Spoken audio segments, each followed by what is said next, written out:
Welcome to San Diego Integral, June 14th, 2025.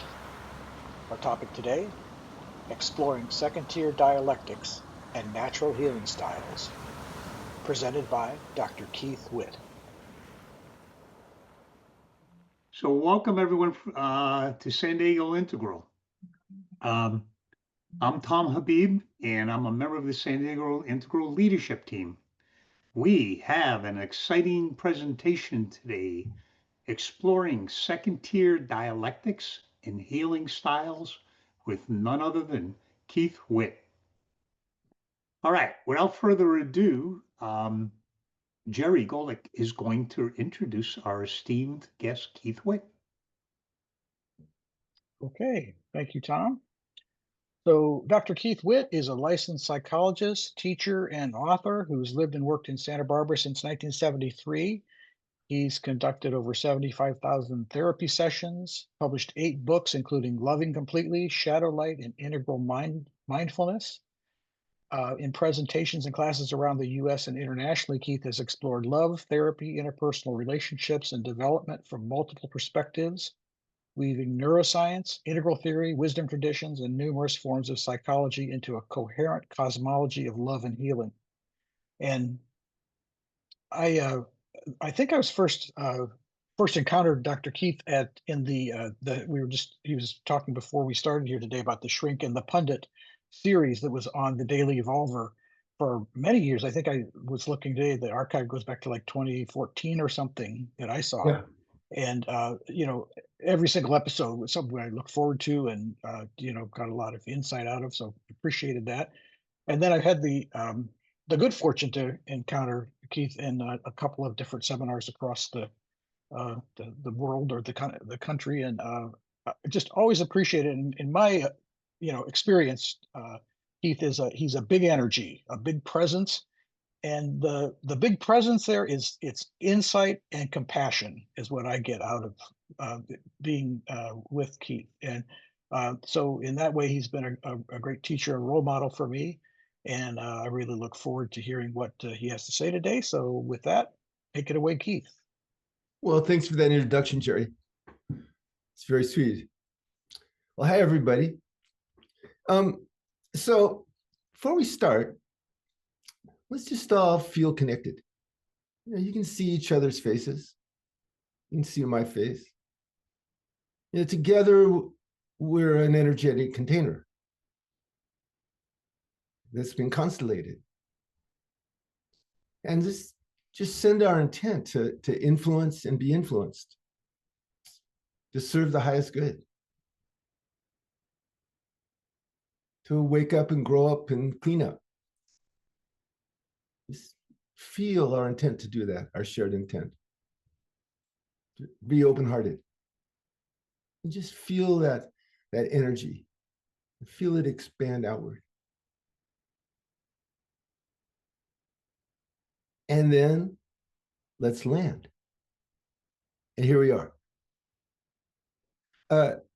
Today, I'm going to talk about a 21st century meta-psychology, which I believe is a mode of discourse, the dialectic of people at integral altitudes. And I call that a turquoise psychology. And then I'm going to encourage you guys to explore your natural healing style and share it with each other. And then I'm going to talk about defensive states and the integration of defenses line of development. And there'll be room for talking and conversation and all that stuff. So first of all, 21st century metapsychology. I believe that the two informed people at teal altitudes that are engaged in the dialectic, open, looking for deeper truths, influencing and being influenced, and with the purpose, engaged in that with the purpose of exploring or enhancing the human experience, they are enacting a meta-psychology. There are hundreds of psychotherapies. There's many different psychologies. But in the dialectic, to inform people in the second tier engaged in this process, they naturally self-organize. And I think going forward, that's the psychology of the 21st century.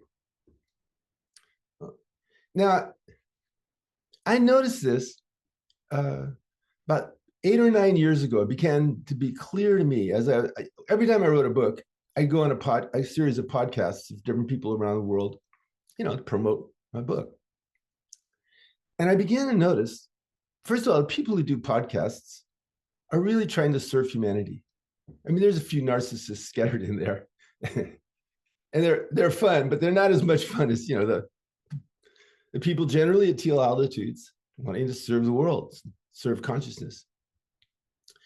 And I noticed that those dialogues were alive. There was a joy associated with them, and an intimacy and a love that kept happening again and again and again. And I was curious about it. Oh my goodness. And Tom Habib is in a group. The therapist, Chad, asked me to lead an integrally informed psychotherapy discussion group. So I organized one, and we meet every month.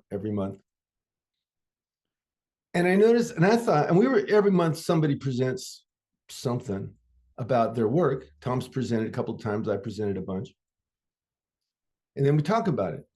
And I thought I was going to be most moved by the systems and the techniques and all that other stuff. And I was, and I am. And it's been great. But what stood out the most was the turquoise dialectic.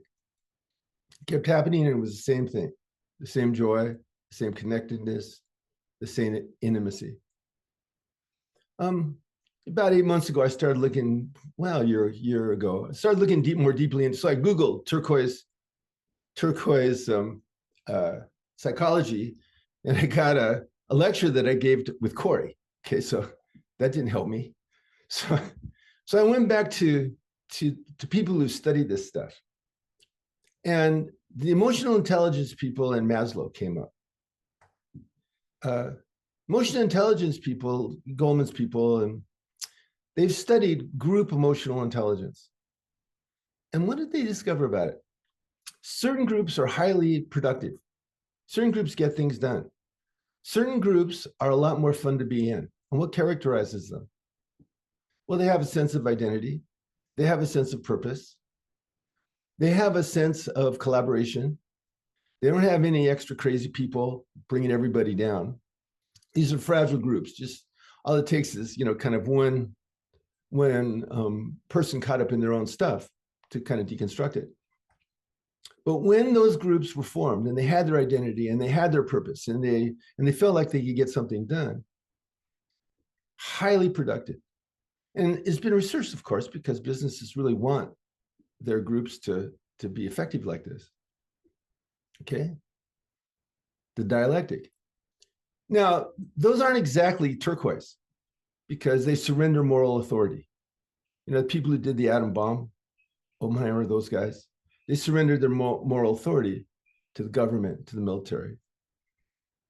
In the second tier, you never surrender your moral authority. And it's always there. But they were effective in the ways that they were effective. Maslow, as he progressed in his life, added to his hierarchy of needs, which are also a hierarchy of motivations. You'll remember that the one that we all learned when we studied it were survival needs, comfort needs, belonging needs, self-esteem needs, self-actualization. But he added to that. He added after belonging needs, he added aesthetic needs, meaning we all have a desire to participate in art, cognitive needs, which is purpose. And beyond self-actualization, he said we hunger for self-transcendence. We want to go beyond ourselves for something larger. And after that, selfless service. And after that, spontaneous transformation. And so these things seem to describe this turquoise dialectic. And it's interesting to me, when I engage in this with people, I always learn stuff. I'm delighted we're recording. I like the recording, and I like looking at the recordings afterwards because new stuff comes up. Sometimes it comes from me, sometimes it comes from the people I'm talking to, but it never feels like it's coming just from me or just from them. It feels like it's coming out of the field. And I believe we constitute fields. And I think this field is a particularly refined field, the dialectic. And it's turquoise because in two people at integral altitudes engaging in serving the world, they're shifting into that next stage. That's what characterizes turquoise. And I think it's a necessary developmental step. And this is one of the reasons that I noticed it. Way back in the day, and how many people remember the Journal of Integral Theory and Practice? Anybody? Any hands? A few people. Well, they used to ask me to review all the books on relationships and psychology and stuff. If you've ever reviewed a book, you know that's an awful lot of work. And if you've ever reviewed somebody who's written an integral book, that's really a lot of work because people are very dense when they write from integral. But you know, I was a good soldier. I did it. No, little personal note. I asked them to review my book on integrally informed psychotherapy, Waking Up, Psychotherapy is Spirit, Art, Spirituality, and Science. Nobody volunteered to do it. So that's still open if there's any journal wants to do it. And I kept noticing that everybody's system was different, but they all fit together. And it's kind of magical. And I think this happens with integral. You learn it.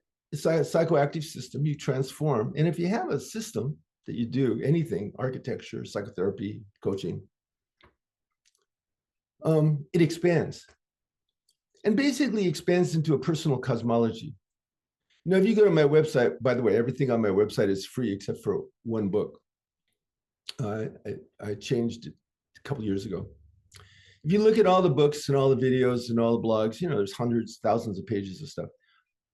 Basically, it's a cosmology. It's a cosmology that emerged, you know, through me from my studies, and especially from my integral awakening.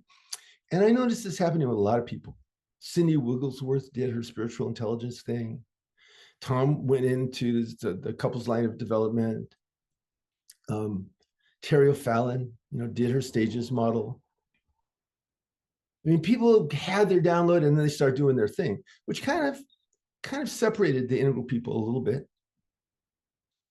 But now I look at all those systems and they all fit together.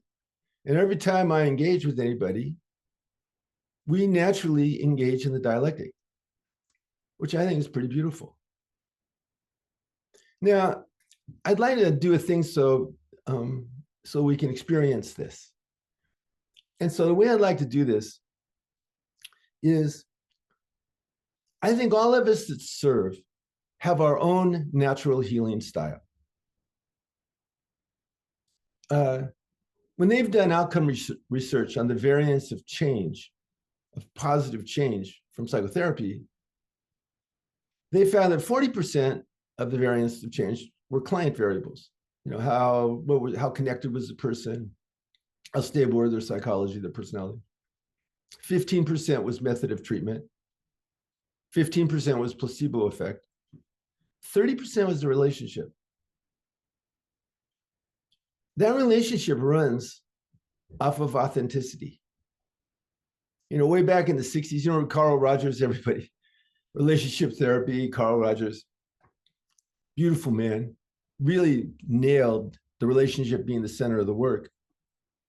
A guy named Robert Karkoff took Rogers' stuff and did factor analysis on it, came up with 7 core characteristics that were part of being present with the person. Self-disclosure was one. Being in the present moment was another. Acceptance was one. And another one was authenticity. And so to be authentic in the container of service, we all have our natural healing style. And what I like everybody to do is do a little exercise to kind of explore your natural healing style. And I'm going to show you how to do it. So we can put our slide up now. Okay, there's a slide. Okay. I don't do PowerPoints ever. And there it is. There's Keith's PowerPoint. Okay. This is my 4E. So I'd like you to do is I'd like you to get your paper and put a circle in the middle. And what's the center of your natural healing style? I mean, the center of mine is love heals. Okay. But it could be others. One of my books is called Sessions. All psychotherapy is integration into unity. So you could say integration. That might be the center of your style, or it might be something else. It might be growth, might be evolution. Certainly, supporting the evolution of consciousness is at the basis of my own personal mission on Earth, I think, and that's what all my work is about ultimately. But the center of my natural healing style, love heals. So make a little circle and then put what you think is the center of your natural healing style. And everybody take a minute and do that. You know, if you don't know, guess. Because we know when you're guessing, you're opening up to your adaptive unconscious, which I call collectively shadow. And it gives you answers. Just ask yourself, what's the center of my natural healing style? An answer will come.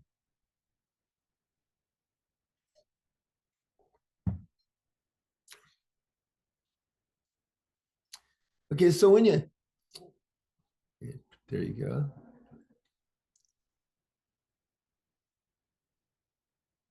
That's right, take your time.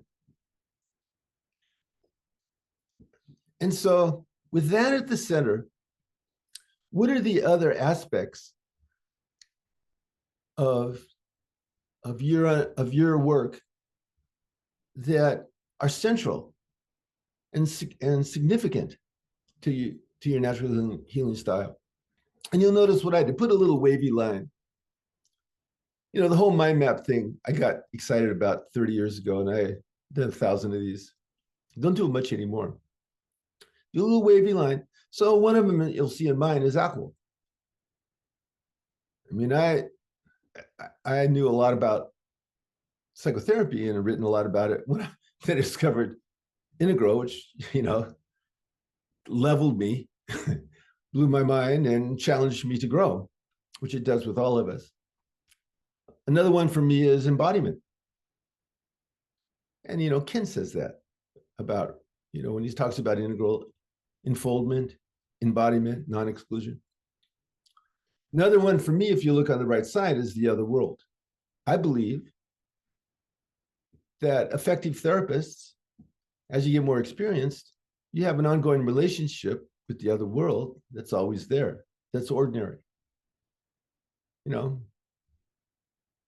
I feel the other world right now coming through me with you. And so on. And you can, the pair bond was one, normal crazy, extra crazy, and so on.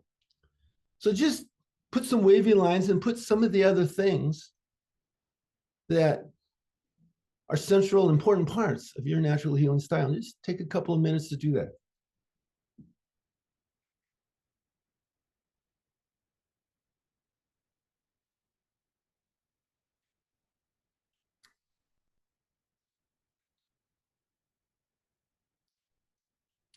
Does anyone have any questions about the exercise? I mean, if you do, that would be fine. Ask them.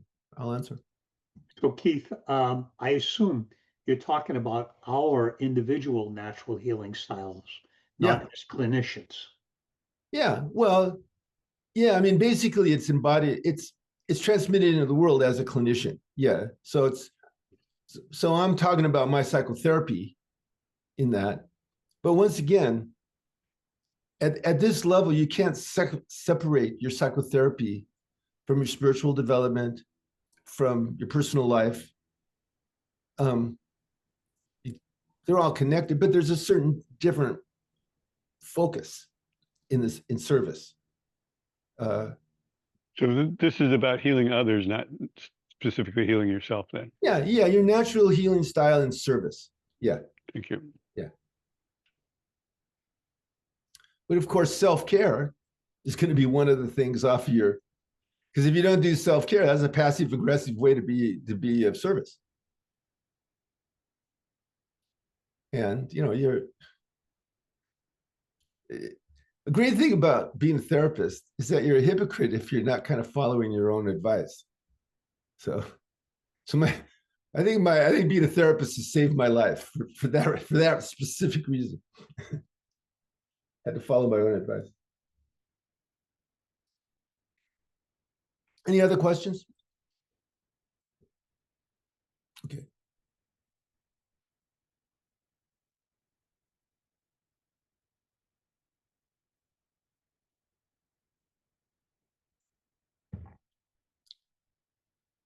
And notice how you feel as you do this.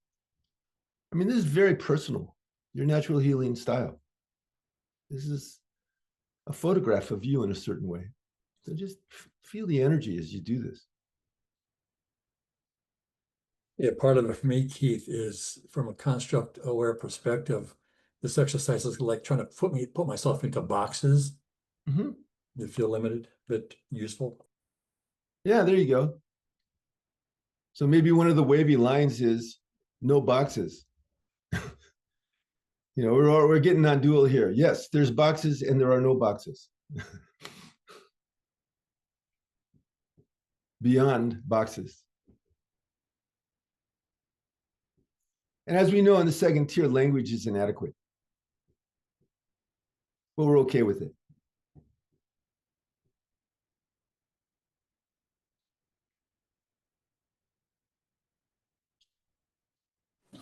I would say for me, it's about the spectrum of healthy and unhealthy, and the degrees of that, and who gets to define what's healthy and unhealthy, that sort of thing. There you go. And you'll notice that you have deep intuitive understanding and opinions about that. And that deep intuitive knowledge, those opinions are going to be near the center of your natural healing style.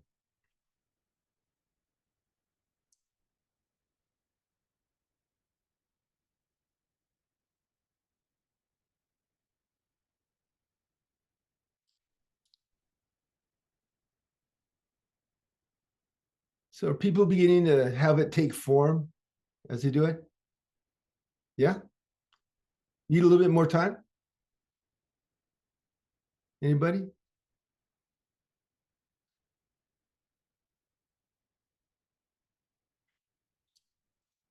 Okay, so let's move on. So we're going to break up into pairs. And what I'd like you to do is spend about 12 minutes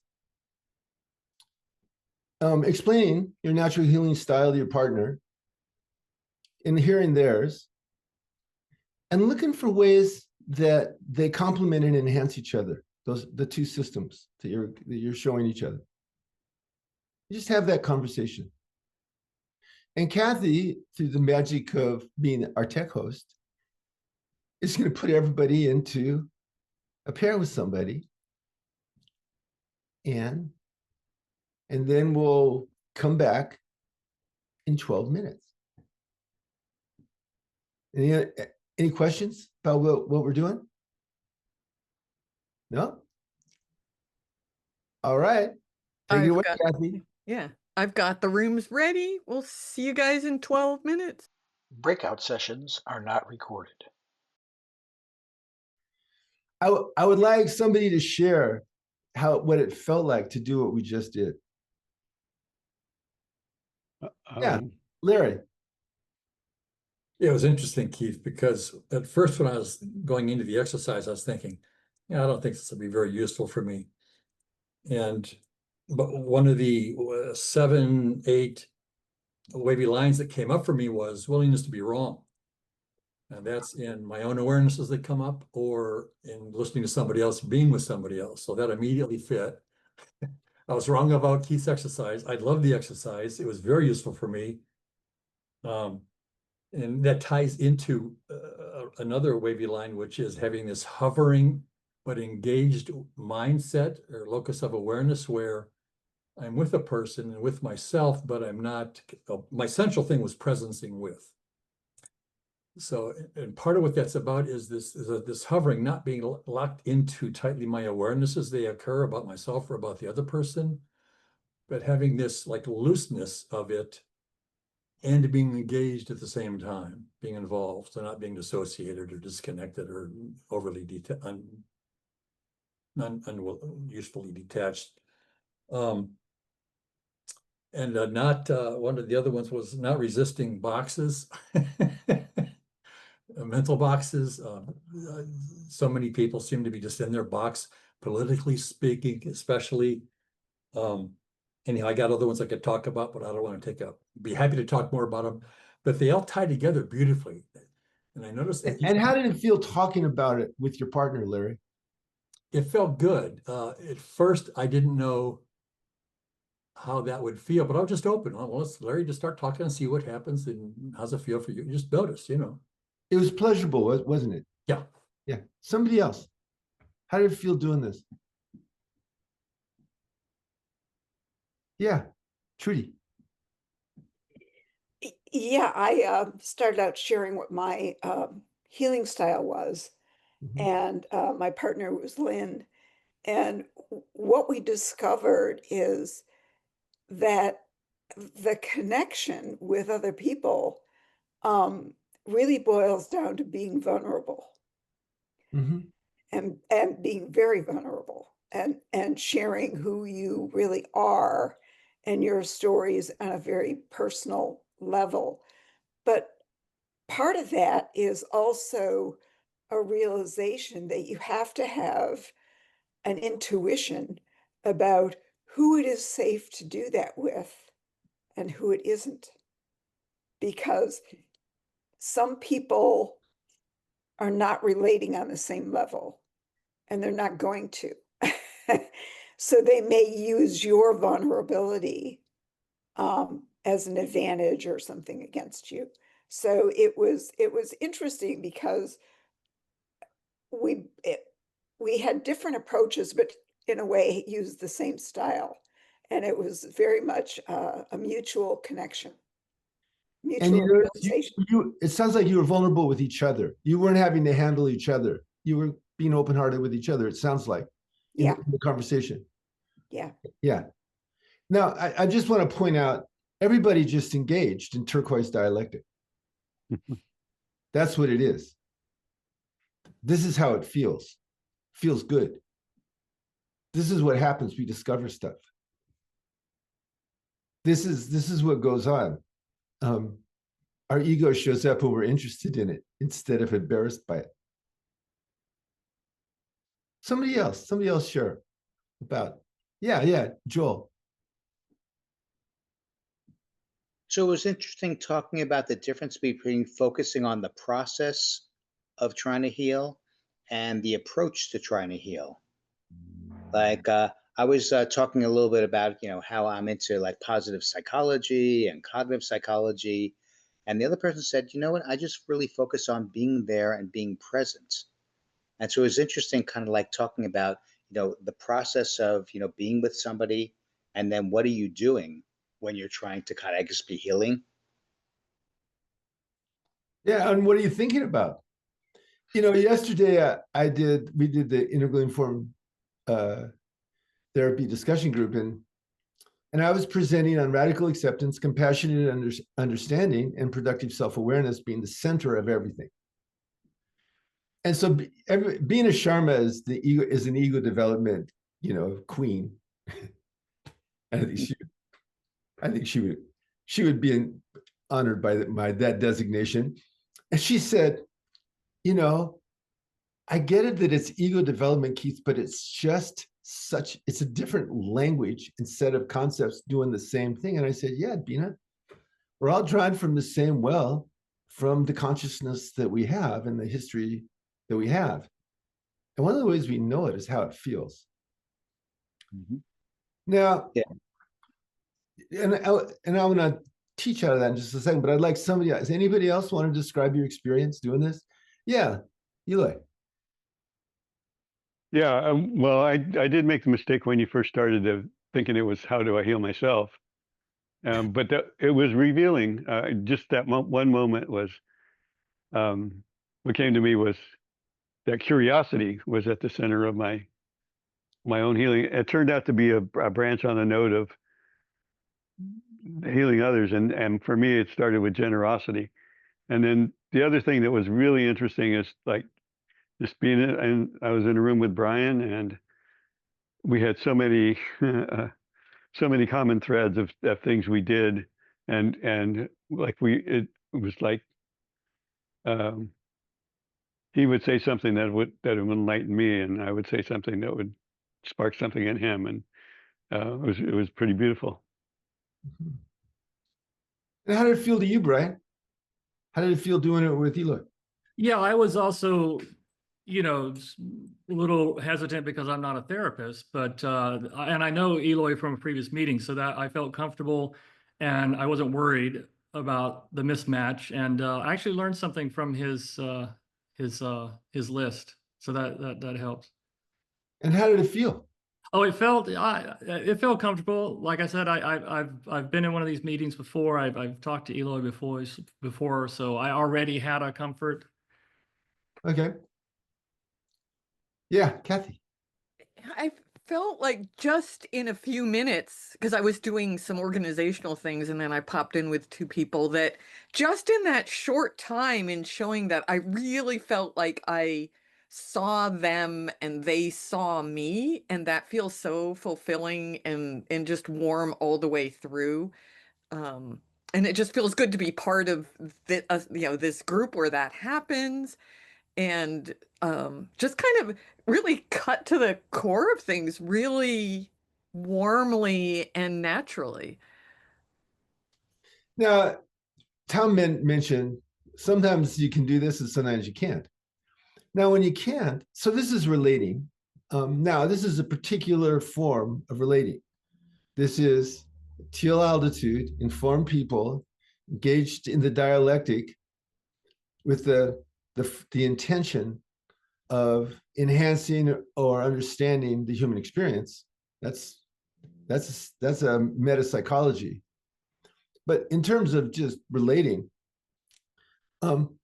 sometimes you run into somebody's defenses. You run into sometimes it's just a lack of understanding. Sometimes it's a defense, and they're very different flavors, as we all know. And then what you do is you handle them.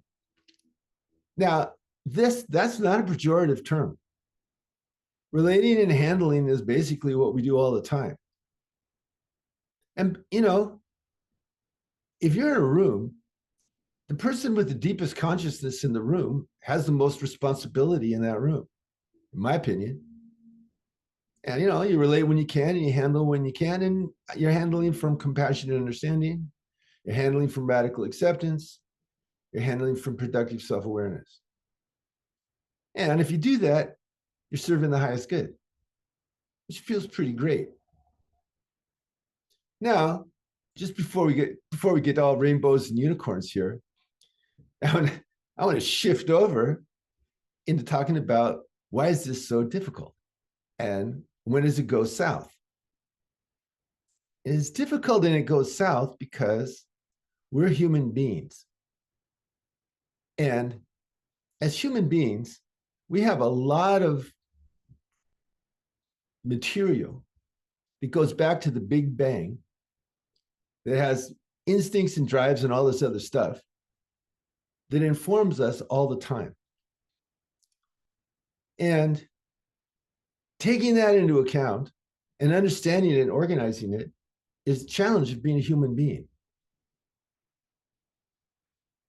And this is specifically true when it comes to defenses, defensive states. Quadrants, levels, lines, states, and types. To a certain extent, we go through the world in one of two categories of states. We're in healthy response to the present moment, socially engaged, pro-social usually. And we feel safe, or we're in defensive states. And here's what a defensive state is. Our nervous system reads threat from somebody or something. Sometimes it's internal. I mean, I might have a memory that threatens me, or there might be a person. We're not just social, we're ultra social. So somebody could just raise their eyebrows, and that could be read by me as a threat. Okay? So when that happens, my unconscious, my adaptive unconscious, my shadow self, generates a defensive state. And that defensive state has characteristics. Those characteristics are amplified or numbed emotions. Okay, somebody, it's Keith, and I feel a little bit of amplified irritation and fear. Amplified or numbed emotions. Distorted perspectives. Anytime a state comes up, states come up with feelings, stories, and action tendencies. So there's a distorted story. This person is threatening me. And the tendency is to reduce the person to the threat. Basically, whatever the threat is, that's who you are. With couples, this is devastating. Like you're selfish. All right, so now you're constellating that story about your partner, and then if you're not really wise, trying to sell it to them. Good luck with that. So you have just amplified or numbed emotions. You got distorted perspectives. You've got destructive impulses to fight, flee, or freeze. And they're destructive because we have way better ways of dealing with situations than fighting, fleeing, or freezing. Super better. And we have diminished capacities for empathy and self-reflection. If we're under threat, we don't have time to self-reflect. If we have to fight somebody or abandon them, we don't want to be in empathic attunement with them. Our brain shuts those circuits down. Okay? Happens in 40 milliseconds. Bam, there's the state. Our conscious awareness, the witness, if we have productive self-awareness, most of us do, some people don't. 15 and 19% of the population have no productive self-awareness. They have personality disorders. We can observe it a half a second to a second later. And now we have choices. Okay. Now, if we indulge that state, these are rapidly escalating states. We start feeding that distorted perspective. Yeah, you're selfish. That reminds me, you were selfish 2 years ago, when, so-and-so's birthday party. And there's this other time. And this other person told me you were selfish. I think I'm going to explain that to you to let you know how selfish you are, okay? I'm trying to, basically what the defense is doing is I'm trying to avoid change by pushing my problem out towards somebody else or something else. So it's a refusal of change. Productive self-awareness, by definition, is a form of change. Now, before we get all condemning of defensive states, I just want to say that defensive states are a superpower. Defensive states are why we're here today, having this conversation. Defensive states in the ancestral tribes organized those complex hierarchies in ways so they didn't all kill each other. Interestingly, men, when stressed and angry, want to seek solitude, and women seek the company of other women. This is a reliable finding, cross-cultural. This is not learned. This is inherent. And you can see how in a tribe, if you're threatening me, if I'm a woman, smaller, weaker, going off and seeking other women and getting soothed. If I'm a guy, solitude, where I'm not going to injure an important person. So defensive states are superpowers. But we now that we all take formal operational for granted here. Ancestral tribes were barely concrete operational and not even there in a lot of ways. I mean, they had a lot of nature mysticism and all this other great stuff, but not formal operational, and certainly not centauric. I mean, those levels of witness didn't exist until recently, really. So there are superpowers, but now we have other things that we can do, okay, other ways of being. And what are those? Well, the first one is we can observe the defensive state showing up. Now, this is super important with couples. You know, I'm going to get an amen from Tom on this one, right? Because when you're in a couple and I'm threatened by you, now I have this defensive state about you being something. I use the selfish one as an example, common, mean, something. I've now created a selfish you in my mind, a mean you in my mind. And the longer I keep that going, the longer I feed that distorted story, the more those circuits are getting myelinated, the stronger it gets. Not only that, when I do that with her, she's threatened because I'm not a very safe person doing that. She gets in a defensive state, keeps being a dick, okay? Oh, now I have a lot of data about supporting, keep being a dick. Oh, 2 years ago, you did this. Oh, and here's this other person who said this. And, so now we're constellating a defensive pattern. And we're collaborating on this defensive pattern. All arguments are collaborations. And the more we do it, the more those circuits get myelinated and the better we get at it and the less contact we have, because there's no contact happening. There's no intimacy. Both people are trying to get there, can't, and blaming the other person. And then 6 years later, they show up in Tom's office or my office or your office, and they got all these myelinated circuits and all these habits, and they forgot how to love each other, and they're not having sex. And they want you to fix it in one session. Now, I have no trouble with them wanting that. But, I have to give them the bad news. It's not, I can help them change that, but I can't do it in one session. Oh, what, 3 sessions? Joel, I can do it in 3 sessions.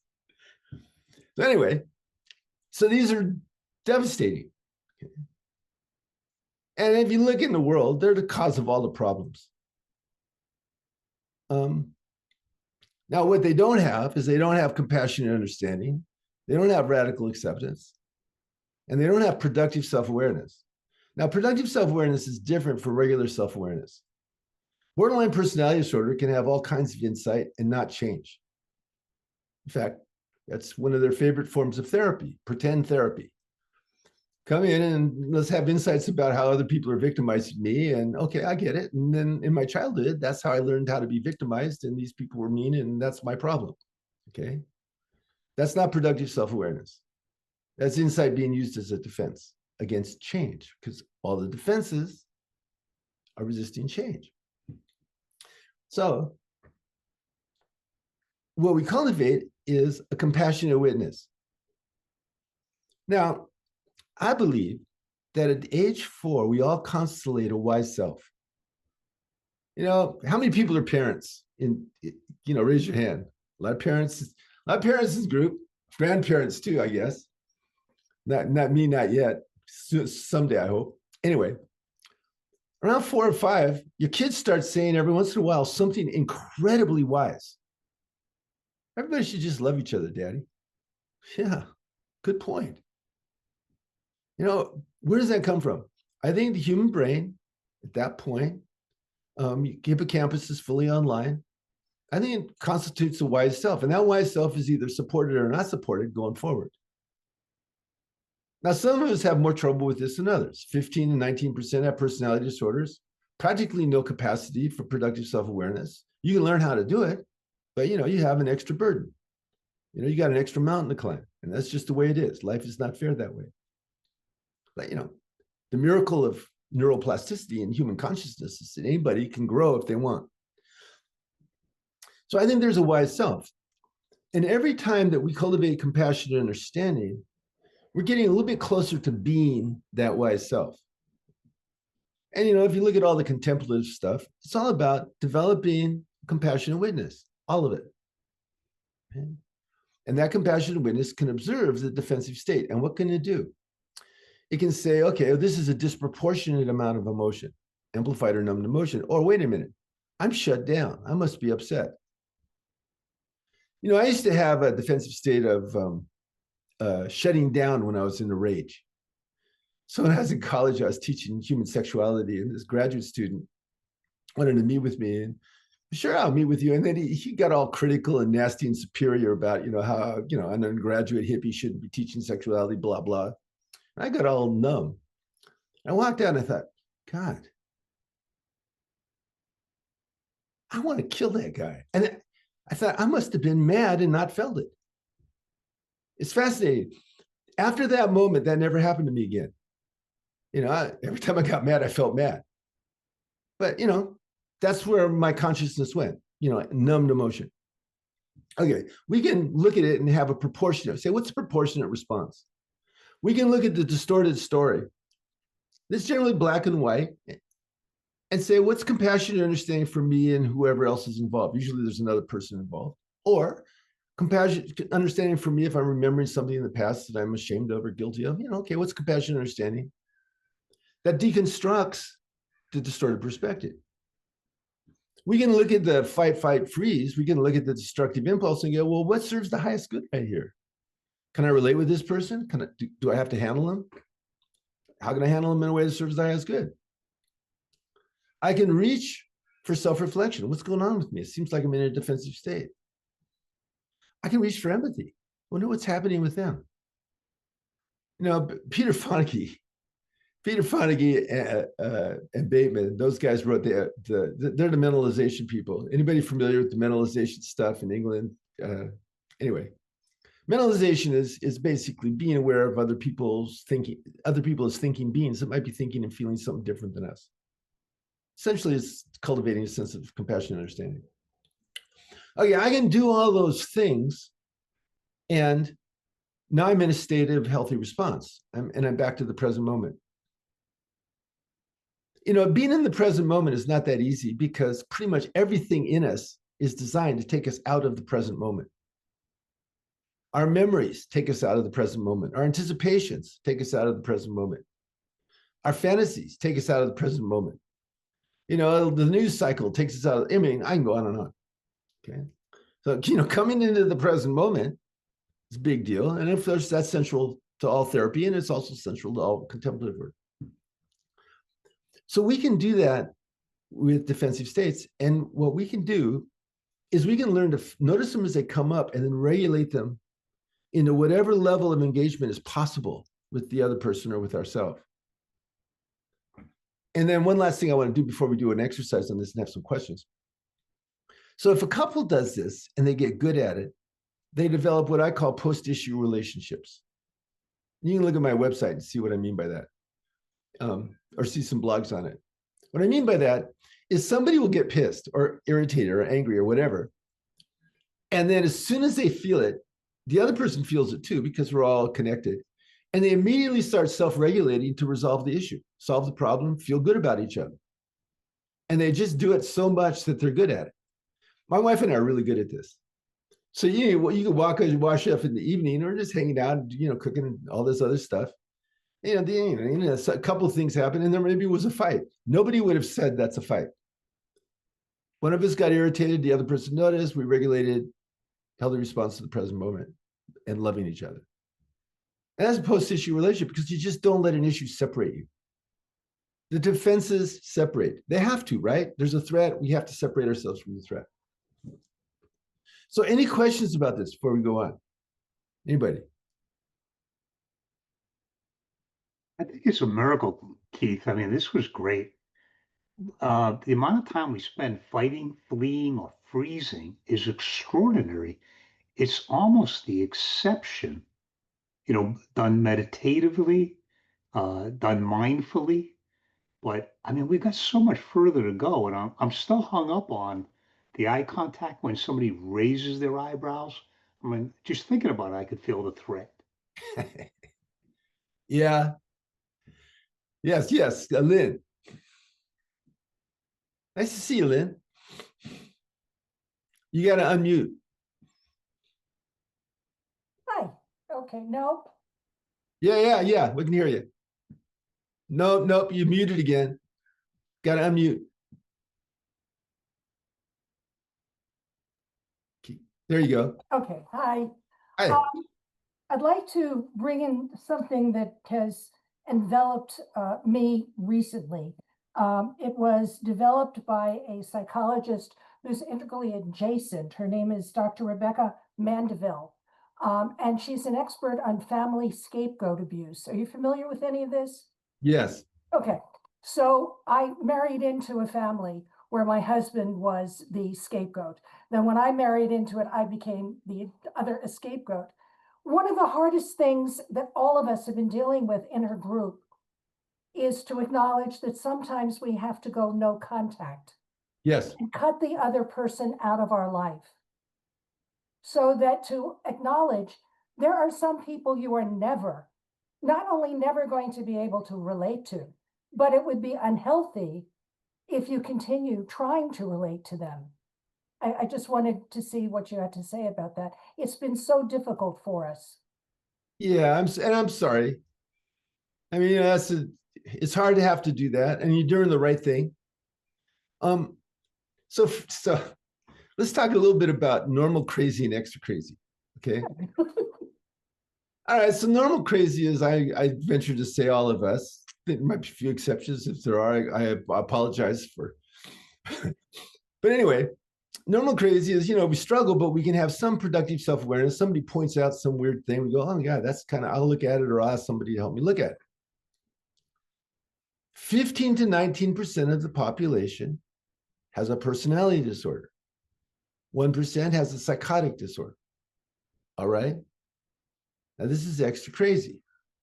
And here's the thing about people with personality disorders. They do the same damn thing over and over and over and over and over again, and they don't notice that it doesn't work.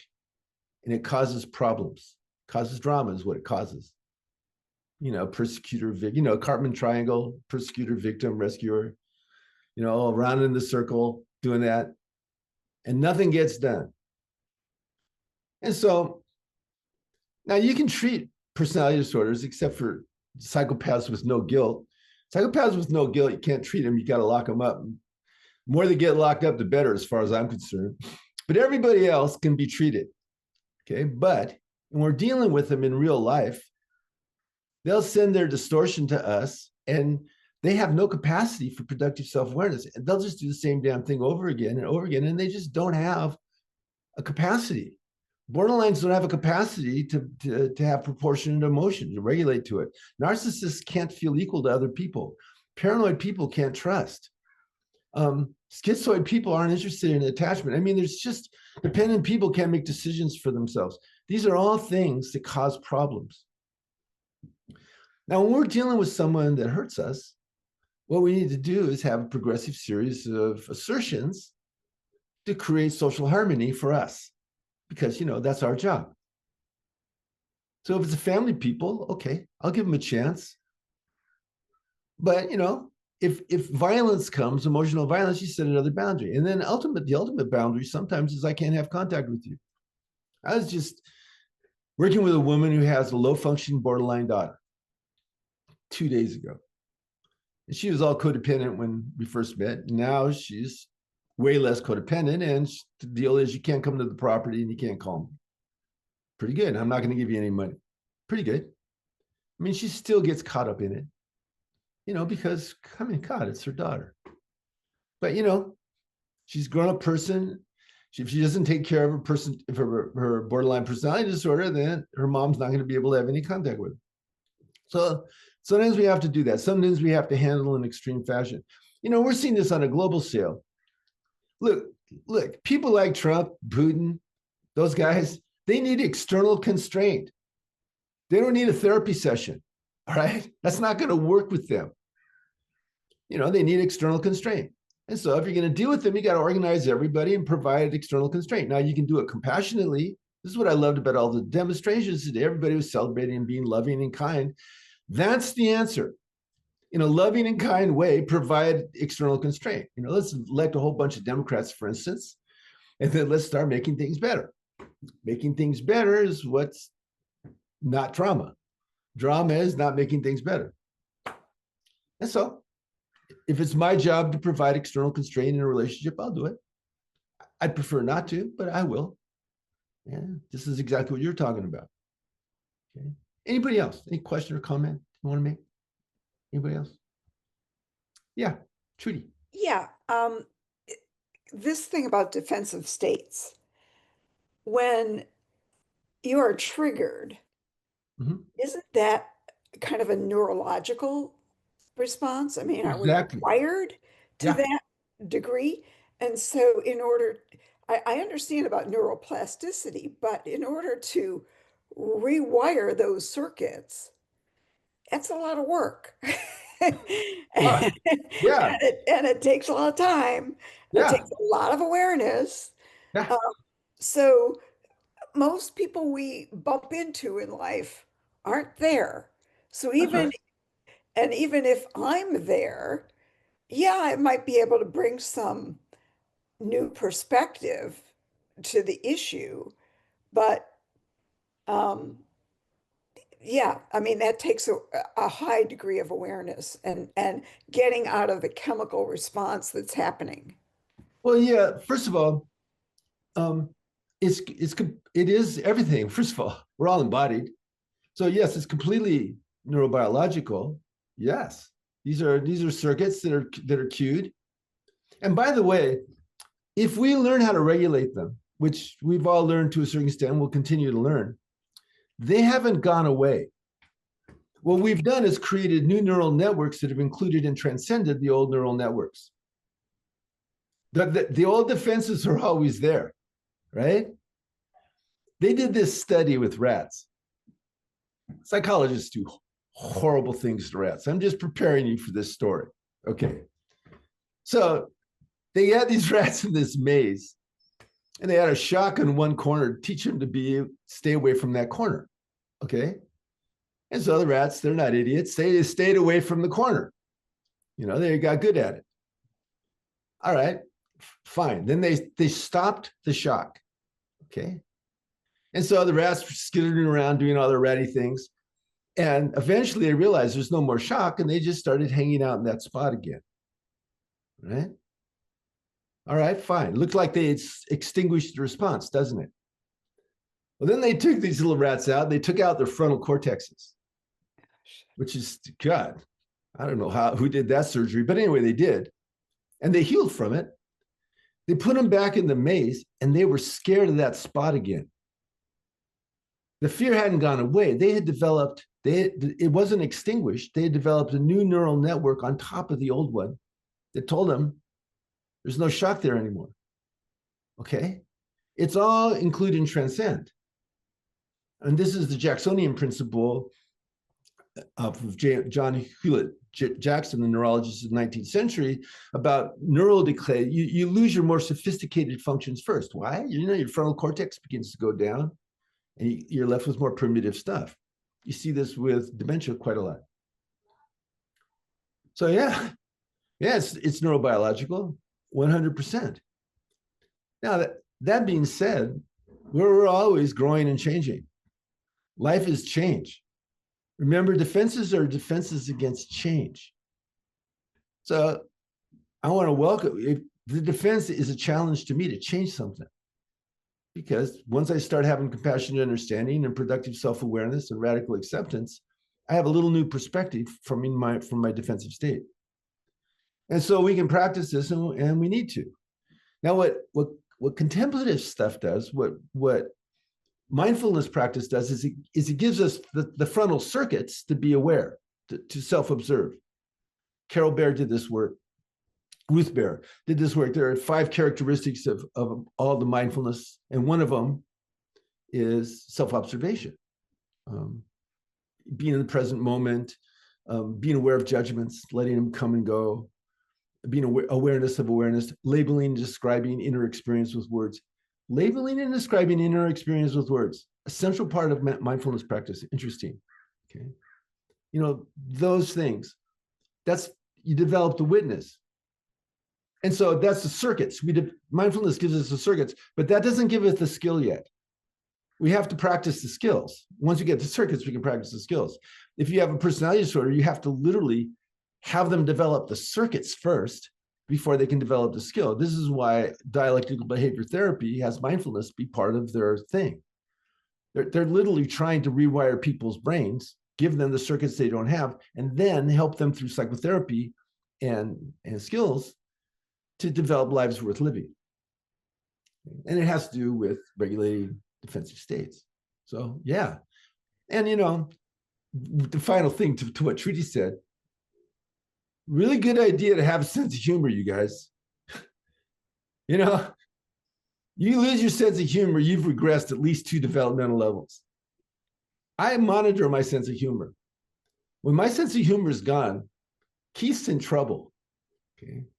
Time for me to do some radical, productive self-awareness so I can get my sense of humor back. My sense of humor has a lot of compassion and understanding. So one more question, and then I'd like to do an exercise, if that's okay. Anybody or anybody want to say something or ask a question? Anything? Anybody? I'm just loving how you're presenting to us, Keith. Thank you. Oh, thank you. All right, so let's do an exercise. I want you to remember the last time that you lost it, okay? You lost it in a defensive state. Now, you might have only lost it for 30 seconds or a minute or 5 minutes, or it might have been a day or two. I mean, you can keep that distorted perspective. That, any story that goes, a negative story that goes past 10 minutes, you're feeding it, you're shoveling coal into that story, okay? Because, states come and go. We can keep ourselves in a defensive state by just reminding ourselves about, well, like that, okay? And then grow it. So just remember a time you lost it, okay? Minutes, hours. Or, you were caught up, you're believing the distorted perspective, amplified numbed emotion, destructive fight, flight, freeze, not really paying attention. You just remember it, okay? You're remembering? Okay. Everybody got it. Start nodding your head if you remember one, okay? So I can see people's heads nodding. Yeah, okay. All right, so just stay with this thing. We're gonna do something with this. 2 things. One, what was the amplified or numbed emotion? Okay.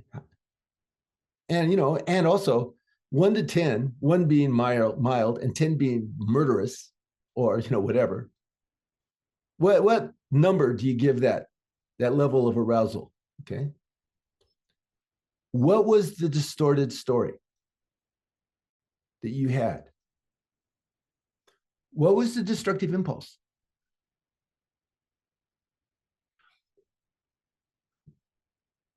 What was the reluctance to be empathic, to have compassion and understanding of the other or of yourself?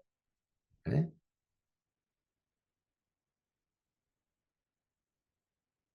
Okay. So we're going to break up into new dyads, and I'd like you to describe that to your partner. And also be aware of that number, that 1 to 10 number. It's useful to know, there's waking up, growing up, cleaning up, showing up. There's also blowing up, okay? You go over that number and you blow up, okay? Forget about Mr. Integral Conscious Keith. He's blown up. Now there's Keith, in a defensive state, and watch out world. So it's useful to, and by the way, all of us at some point can blow up. Remember spiral dynamics? Worldviews come from life conditions. For instance, I'm more scared now than I've been since 1967. In 1967, they were trying to get me to go over and kill Vietnamese. And, I wasn't going to do it, but, there was consequences for refusing to do that stuff. It's like, I'm kind of scared like that now. Okay. Life conditionings are making Keith a little bit more cautious in the world. Stuff like that. Okay, so you got your number, you got your defensive state. Kathy's going to do her magic, and there'll be, let's make it 8 minutes that everybody sit and talk about their defensive state. Breakout sessions are not recorded. Hey, everybody.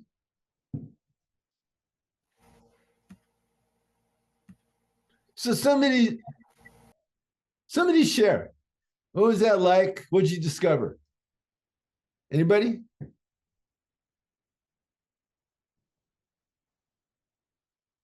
Nobody? I'm too embarrassed to share. Well, first of all, I want to know what your numbers were. Okay, 1 to 10. You know, like what were your numbers? Okay, 5. Okay. Okay, Kathy says 5. Okay, we got 6. Okay, Karen says 6. Jerry says 7. Larry says 2. Boy, you went off after a 2. Okay. Patricia says 7. Eloy says 8. 9. Brian says 9. We got Joel says 8. All right, we got Gail Gay says 10. Oh my God. You're completely over the top. I'm glad you're still alive, Gay. Okay, so now one thing to know about this is going back. The wise self is trying to get through when we're in a defensive state, and the defensive state is stopping it. Okay. And this level of arousal is where we will often lose it, depending.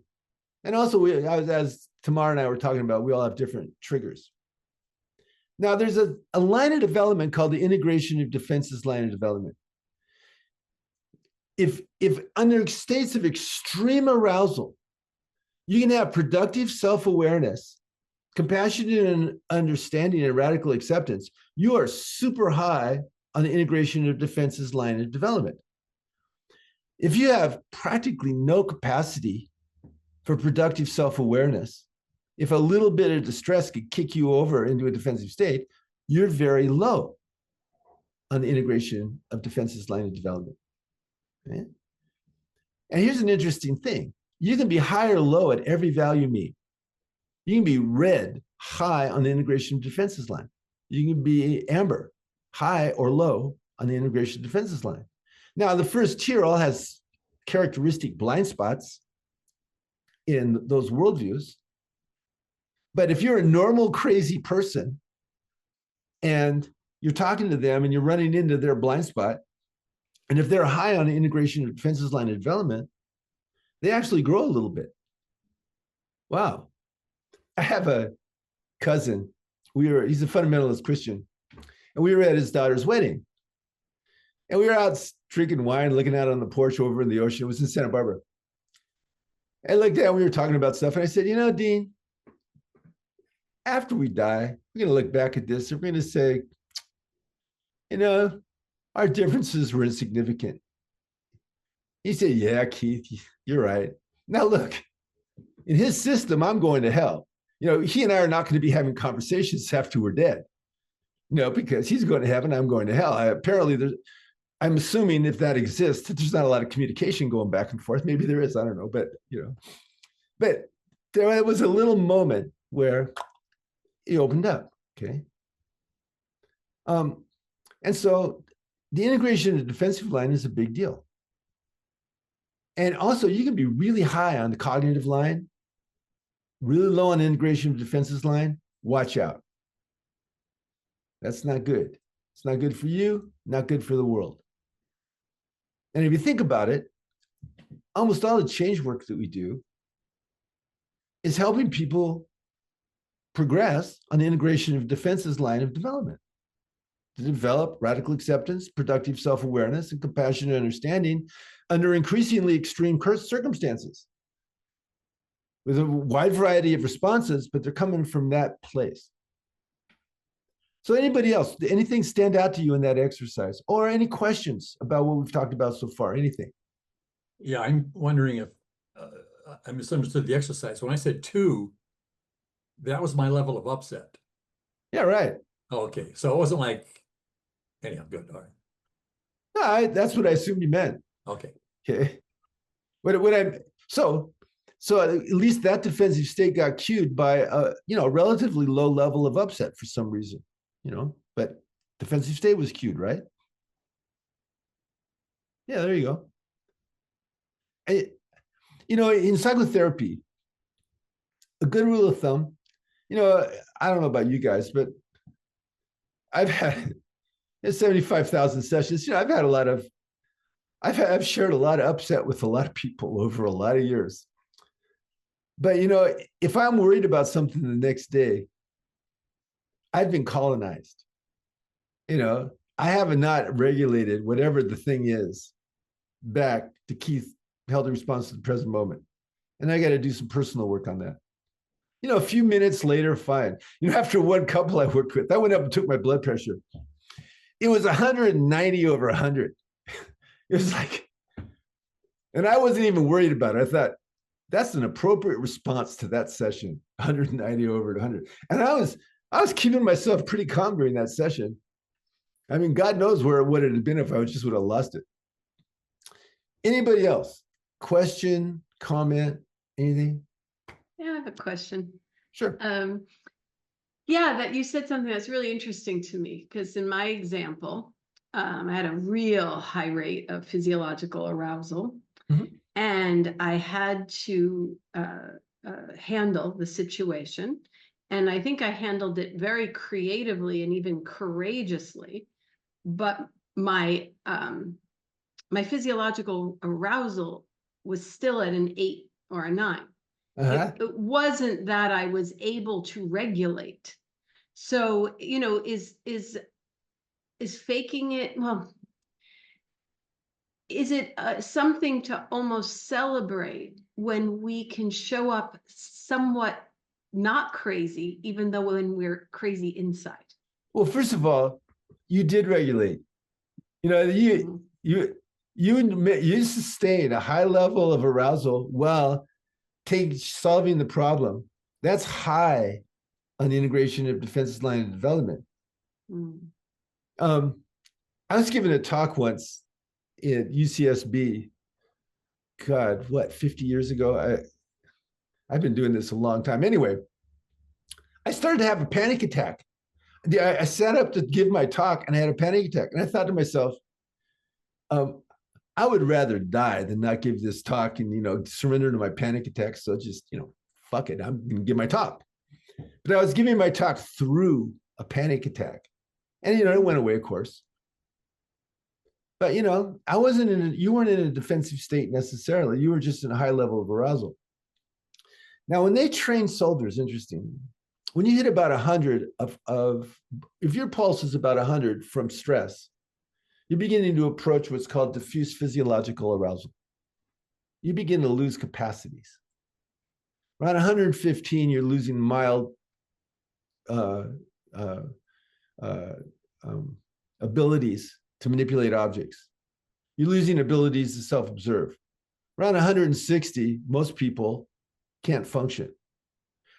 They teach Navy SEALs and Marine Rangers and stuff. They have training techniques that teach them how to function at increasing levels of physiological arousal. But they lose capacities. For instance, you know, they have big suits, you know, with padding, and they all attack each other and kick the shit out of each other and stuff. The one guy could dominate, he could beat his opponent, but he didn't have enough fine motor coordination to put on the handcuffs. You lose stuff. Now, you know, we're not Navy SEALs and everything, although maybe some of you guys are, I don't know, but it's like that. And we're kind of training ourselves psychologically like that. I want to serve the highest good no matter what's going on in my body. And I'll do it. I mean, I've only had to cancel a couple of sessions because I got sick during the session in my life. Both of them were some kind of stomach flu. And I went, okay, that's it. But, you know, all kinds of other weird things have happened. Okay, so what? I'm going to do my thing. And I do my thing. That's what you did, Shara. And so that's a result, that's a developmental milestone that you can do that. And I'll bet and after that moment, I bet you're even better at it. Because, you know, we grow from these experiences. If we have productive self-awareness, we grow. If we don't, then we do the same thing over and over and over again, causing the same problem, engaging in drama, and that's where the problems of the world come from. Yeah, I put in the chat that I thought what she did was skillful means. Like, yeah, she brought a skill to play, even though she had that level, and that's great. That's what we want. We want that for everybody, sure. And I'll bet afterwards you felt a certain sense of accomplishment. Mhm. Yeah. Yeah, and you should. I mean, you know, It actually made the situation and the person was less triggering to me because I could act with choice, even with my physiological arousal. And the story I was telling myself was I have no choice. So yeah, it was actually a breakthrough. and you know, if it's interpersonal, arguments are collaborative. If you're regulating out of a defensive state, you are not cooperating with the argument. Weirdly, that's initially frustrating for the other person. I mean, you know, it makes them more upset. But you know, if you're not doing it passive aggressively, if you're legitimately saying, Can you repeat that one, Keith? yeah, if you're maintaining presence, well, and not refusing to join in the relational defensive pattern that's constellated in an argument, you're essentially refusing to communicate with their defense, which is frustrating for them initially. But if you're not doing it passive aggressively, you know, to provoke them, you're just doing it to say, hey, wait a minute, you're upset. Tell me, you know, if you're doing it in a session, you're saying, so you're upset. Tell me what's upsetting you, and then you validate, and you understand and validate until they feel understood and validated, and they're out of their thing. Okay, you maintain that pulls people out. It's very hard to maintain a defensive state when someone's really trying to understand what's valid about your perspective and trying to validate it. And so you do that, though initially there's no communication because you're not cooperating with the process. And you don't want to cooperate with it. This is one of the reasons why I don't insult Trump anymore. Guy has a personality disorder, okay? And he just happened to have been made. I was wondering, what happens when a narcissist is literally made the most important, powerful person in the world? I mean, what does that do to their psychology? I have no fucking idea, but I've never seen it happen before. I'm not going to insult the guy for having a disorder. He's a dangerous person. He needs external constraint, but okay, fine. I'm not going to reduce people to their bad behavior. Now, I'm going to set boundaries for it, like Shara did, you know, like Lynn did. And compassionate understanding isn't reducing people to one thing, though it is sometimes providing external constraint for somebody. And, you know, we need to do that. And if I'm aware of my defensive states and I can see myself entering it and regulate back, that guides me. Ultimately, this is a spiritual path, all right? I mean, you know, evolution is not random. The evolution of consciousness, personal evolution, is marked by more compassion and deeper consciousness. That's how it is. And so we practice this, and we're developing more compassion and deeper consciousness. And where does that lead us? In ego development, it leads us first to develop a solid sense of self that we feel good about. And then, you know, I'm not just Keith. I'm the infinite working through Keith. And not only that, I'm the infinite working through Keith with everybody else, infinite working through them. In fact, that's who I am. You know, Keith is just a facet of that, okay? It leads us that way. Yeah. This is the 10-minute warning that we're getting toward the end, because Keith is going to do a closing exercise, but I need to interject the closing. Go for it. So I'll get this out of the way so you can jump into the closing exercise, then we'll meet as a group. So we're at almost the end, 10 more minutes to go with closing. Thank you very much, Keith Witt. I think we all really benefited today. I got down a ton of insights myself that I'm going to use. And do you have anywhere you can put in the chat if people want to reach you, they can contact you, Keith? drkeithwitt.com. That's my website. You can contact me through my website and use all the stuff. Take it, use it. If you want to make me happy, give me a footnote. Okay, and there's a lot of stuff on his website I'm familiar with that I would encourage you to take advantage of it. DRKEITHWITT.com. So my gift to you. So thanks again. A quick reminder, next month, July 12th, second Saturday each month, we have Daniel Boat Matter coming up. Watch for the announcements of that. Please RSVP so we know how many people to expect. That's where you can make the donation also. And after Keith does this closing ceremony, we're going to get together and reflect and riff on different things that struck us and see if we can get some energy going. So I think that's pretty much everything. Do you want to take over, Keith? And Yes, I do. So everybody, look at each other, feel each other. Now, we've just had a shared experience. There's a container, an energetic container that we all contribute to and feel. Feel our love, our desire to heal, grow, serve. Feel the power of that, the influence and be influenced. Feel like a bubble of light around all of us. Feel it expanding outward, getting stronger as it expands. And heals the world.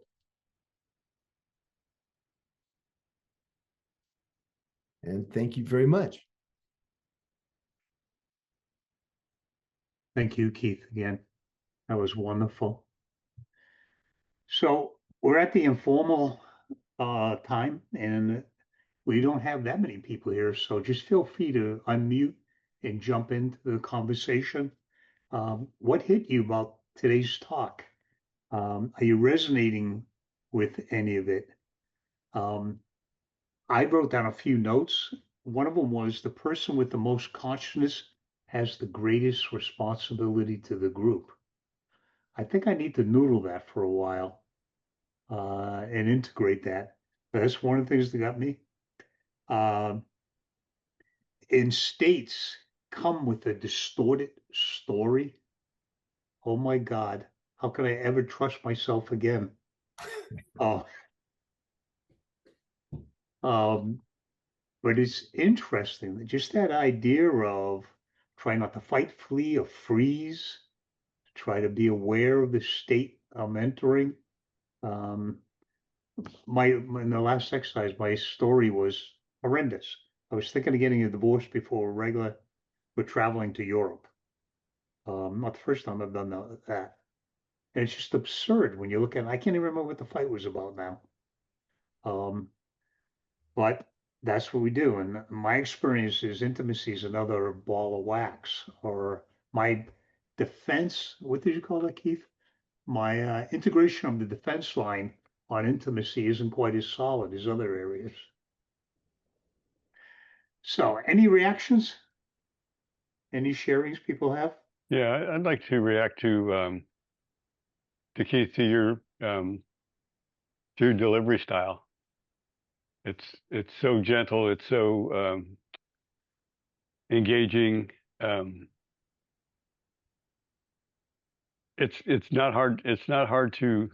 I mean, there's like with some of the examples that Tom just gave with the wisdom bombs. They're great, and yeah, it'll take some time to really absorb them. But it's not like I don't feel like I'm getting fire hosed here, and I feel like I'm being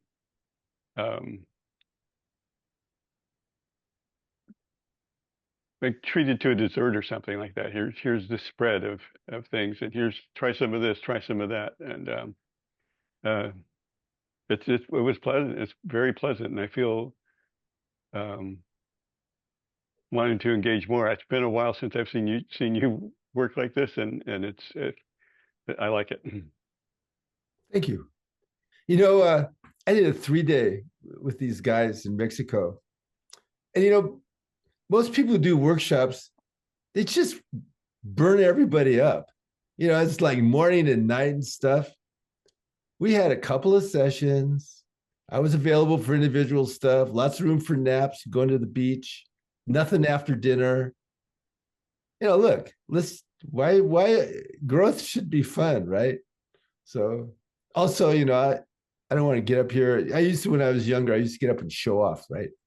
So that doesn't help, throwing in gratuitous stuff that isn't going to help the stuff. So thank you. I've worked on being a better teacher. So thank you.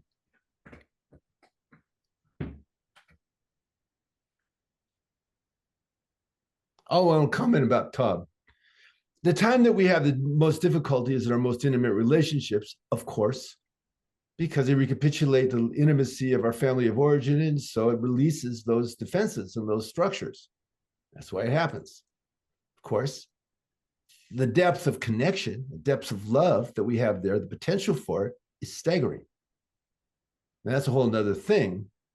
The potential for the modern equal power relationship and with integral consciousness, friendship, love affair, and ability to solve problems.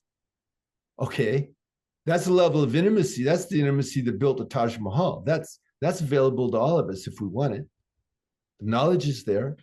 The consciousness is there if we want to develop it. It's a big deal, but also these are the hazards. And that's just the way it goes. That's the dialectic of progress, right? Every step up, there's more problems that happen that we got to deal with.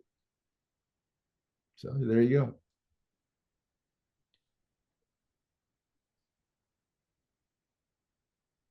Well, that kind of ended that. Didn't mean to put a compression on the conversation or anything. Well, I'll pop in here. So many gems here. I was scribbling lots of notes.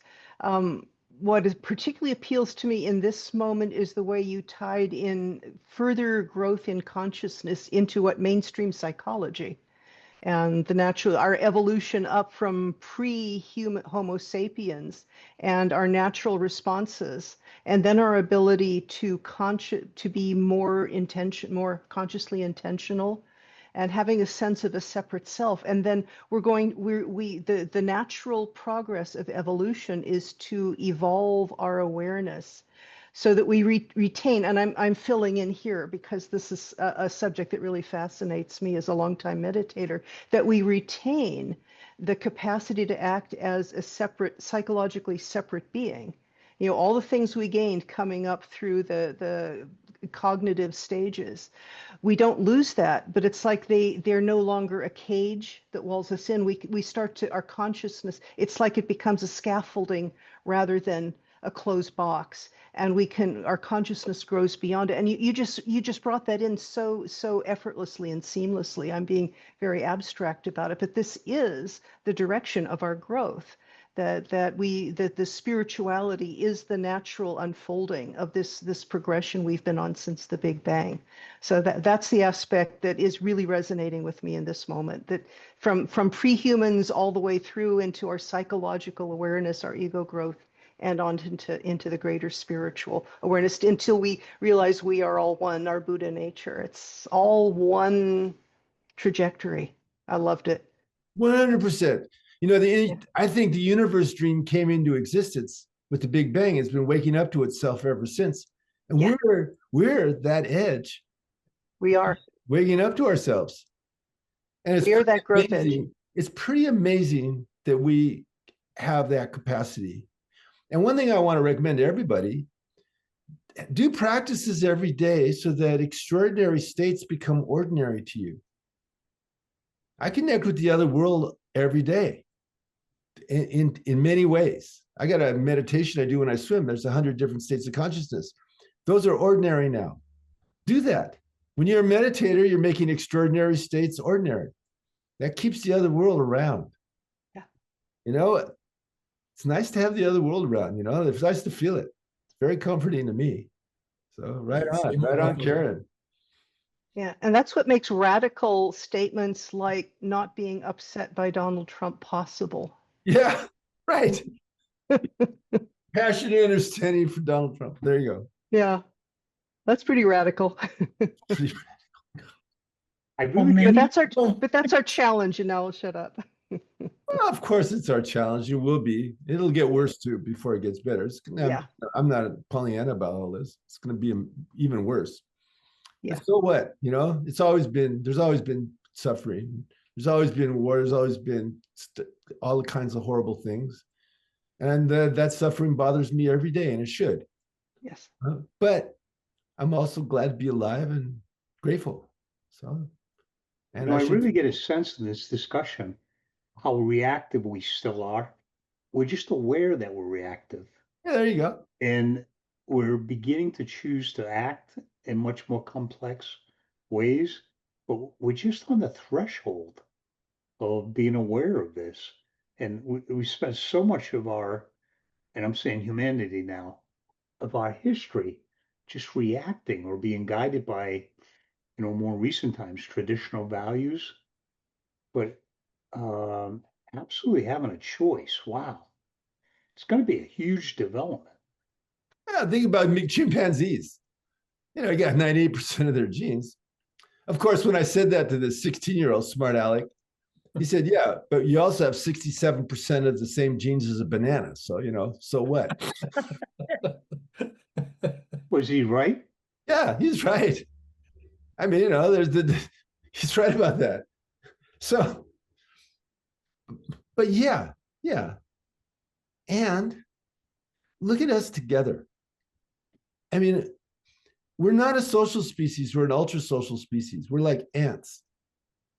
Two chimpanzees can't pick up a log to get what's underneath it. We can build spaceships together. So together, and these are not just, books and conversations. It's energy fields, morphic fields, it's consciousness fields, it's fields of intent. It's pretty amazing. You can feel them. They're there. Just trust them. And what becomes possible now, like Tom just said, what becomes possible? Here's among the many places I think Ken Wilber is a genius. I have other places where I disagree with him, but he talks about we're moving from, this is not just a next new world order coming in online. I'm speaking as a cultural historian. It's not just number 7th in the eras of human history. This is a move from first tier to second tier. This is like a whole new epoch. This is going from the physiosphere, the physical universe, to the geosphere, to biological life, to human life, to the theos. I mean, this is the spirituality is going to become the leading edge. And I mean, what is becoming possible now is thrilling. And yes, things are going to get worse for a while before they get better. Tamar and I have had this conversation. But it's going to get worse for a while, but this is the next step in a trajectory that we can trace back 13.8 billion years. That's what's coming, this next step in consciousness, and it's big, really big, and we're just seeing the beginning of what is possible, and it is so thrilling. So we just hold on for the roller coaster ride. I'm thrilled. And it's, I'm in pain every day at the suffering. At the same time, I'm thrilled to be part of it. Well, on that note, I got to go because I got some stuff happening. But I just want to let everybody know, much love to you guys. Thanks for having me. It was fun seeing everybody. Good work, everybody. And maybe we'll do it again. Maybe we'll do it again sometime, talk about something else. Sounds good. Absolutely. All right. Thanks Bye-bye, a lot. everybody. Yeah. Today at the rally, in a not so charitable moment, I wanted to have a sign that said, we're evolving into a world culture. Get out, get over it. Because there's a lot of people that feel fear and pain on that. To me, it seems delightful. Especially when you get that rosé in France they have. The rosé, what's that, Tom? The rosé wine in France. Yeah. Oh, you're bringing rosé back on. Yeah. Bring back global trade, please.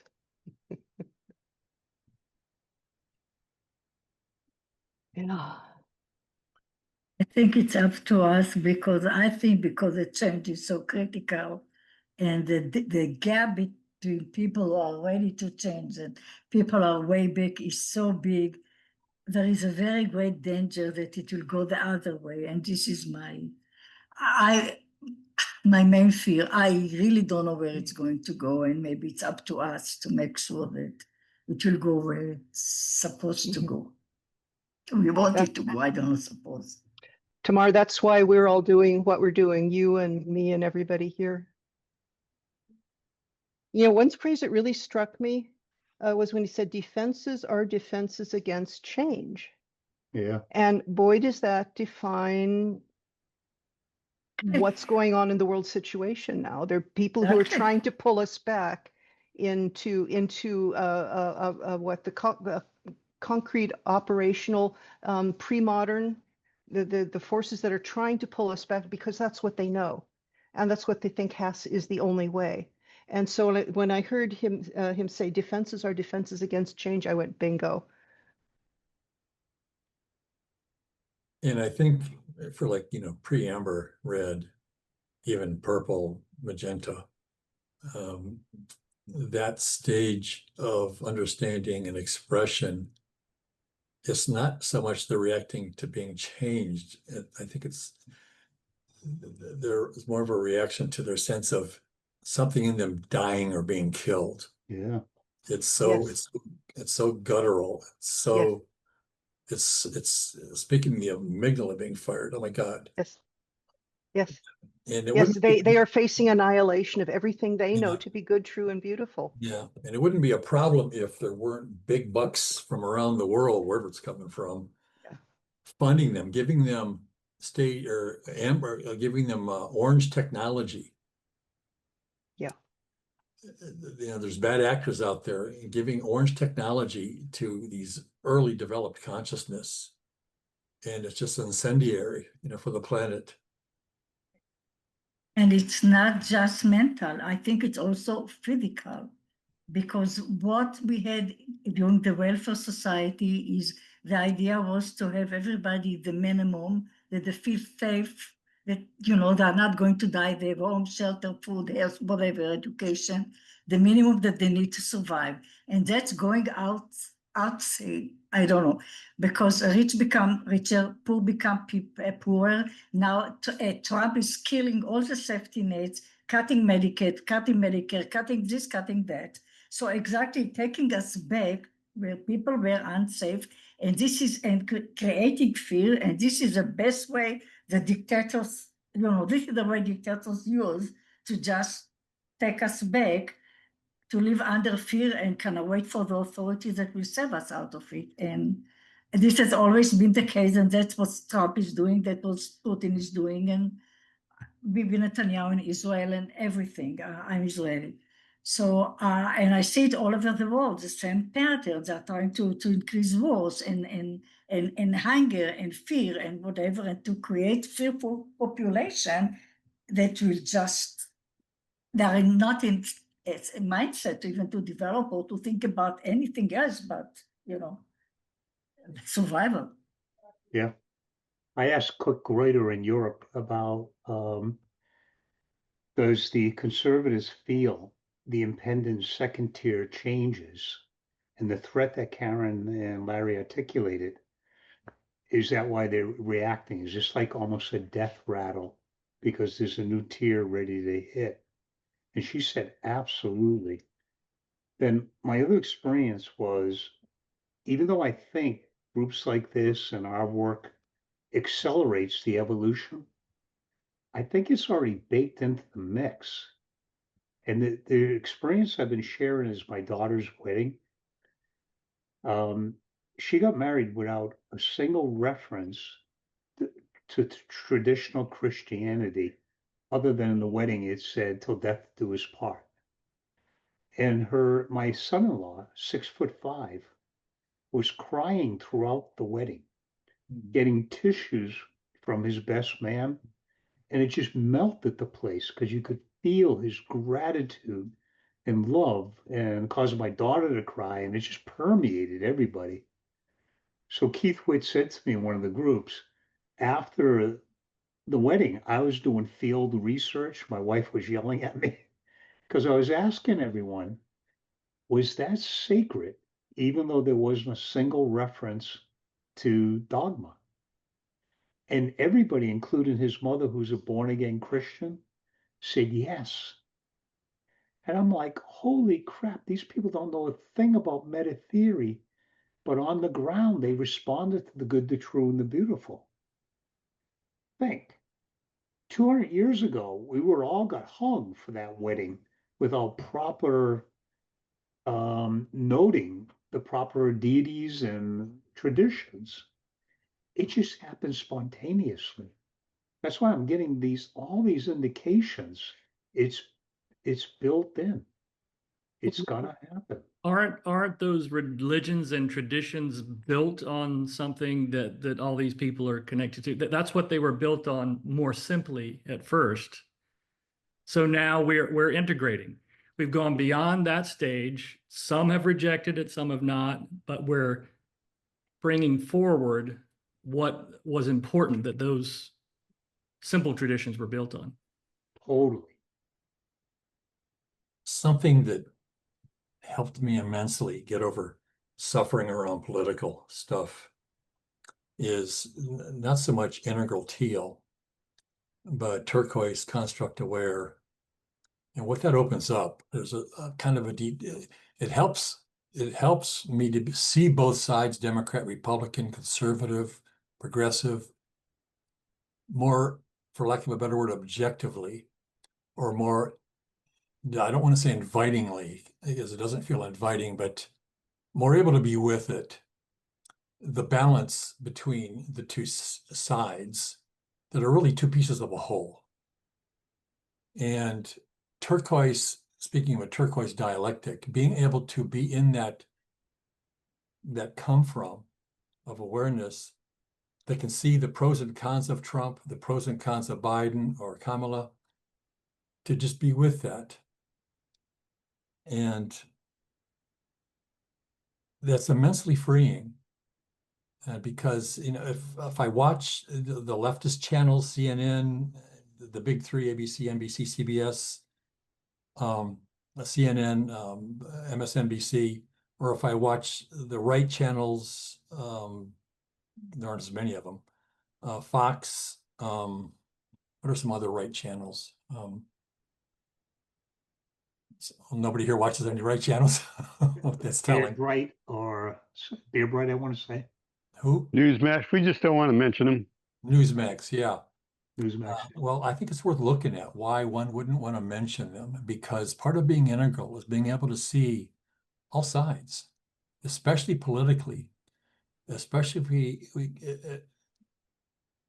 we see the upside of being willing to look at ourselves and how we look at the left or how we look at the right and see that there's a balance going on there.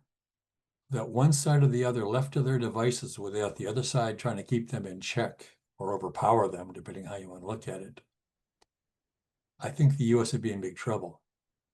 I think the downside of the two sides, even they're not working together. They're not even wanting to work together like they were maybe 3, 4, 5 decades ago. And it's reaching a point. I mean, it's so obvious to me. It's like, oh my God. Yeah, I see the narcissism in Trump. I see what I perceived as the emptiness in Kamala Harris or in Joe Biden, given his mental condition as the years went on. Now, if you're a leftist, you have a hard time hearing my comment about Biden and Kamala. If you're on the right, you'll see that.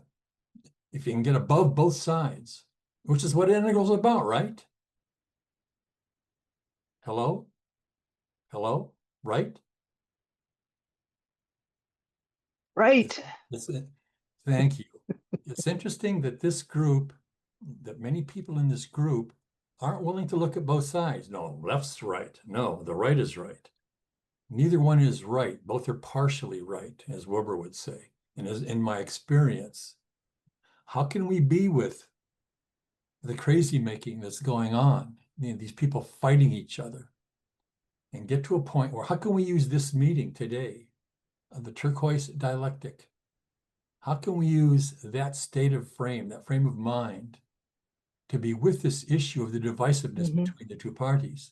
How can we get above it to see, okay, as crazy as both sides seem, and they do, they've gotten so far out to the edges that that's not a hopeful sign moving forward. like, was it Karen that was saying that it's probably going to get worse before it gets better?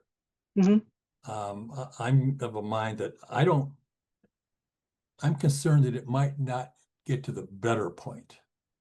That there's not enough capacity in consciousness in so many people in the world, especially people at amber and red and purple, who are being weaponized with orange tools or weapons to create just more and more havoc and chaos.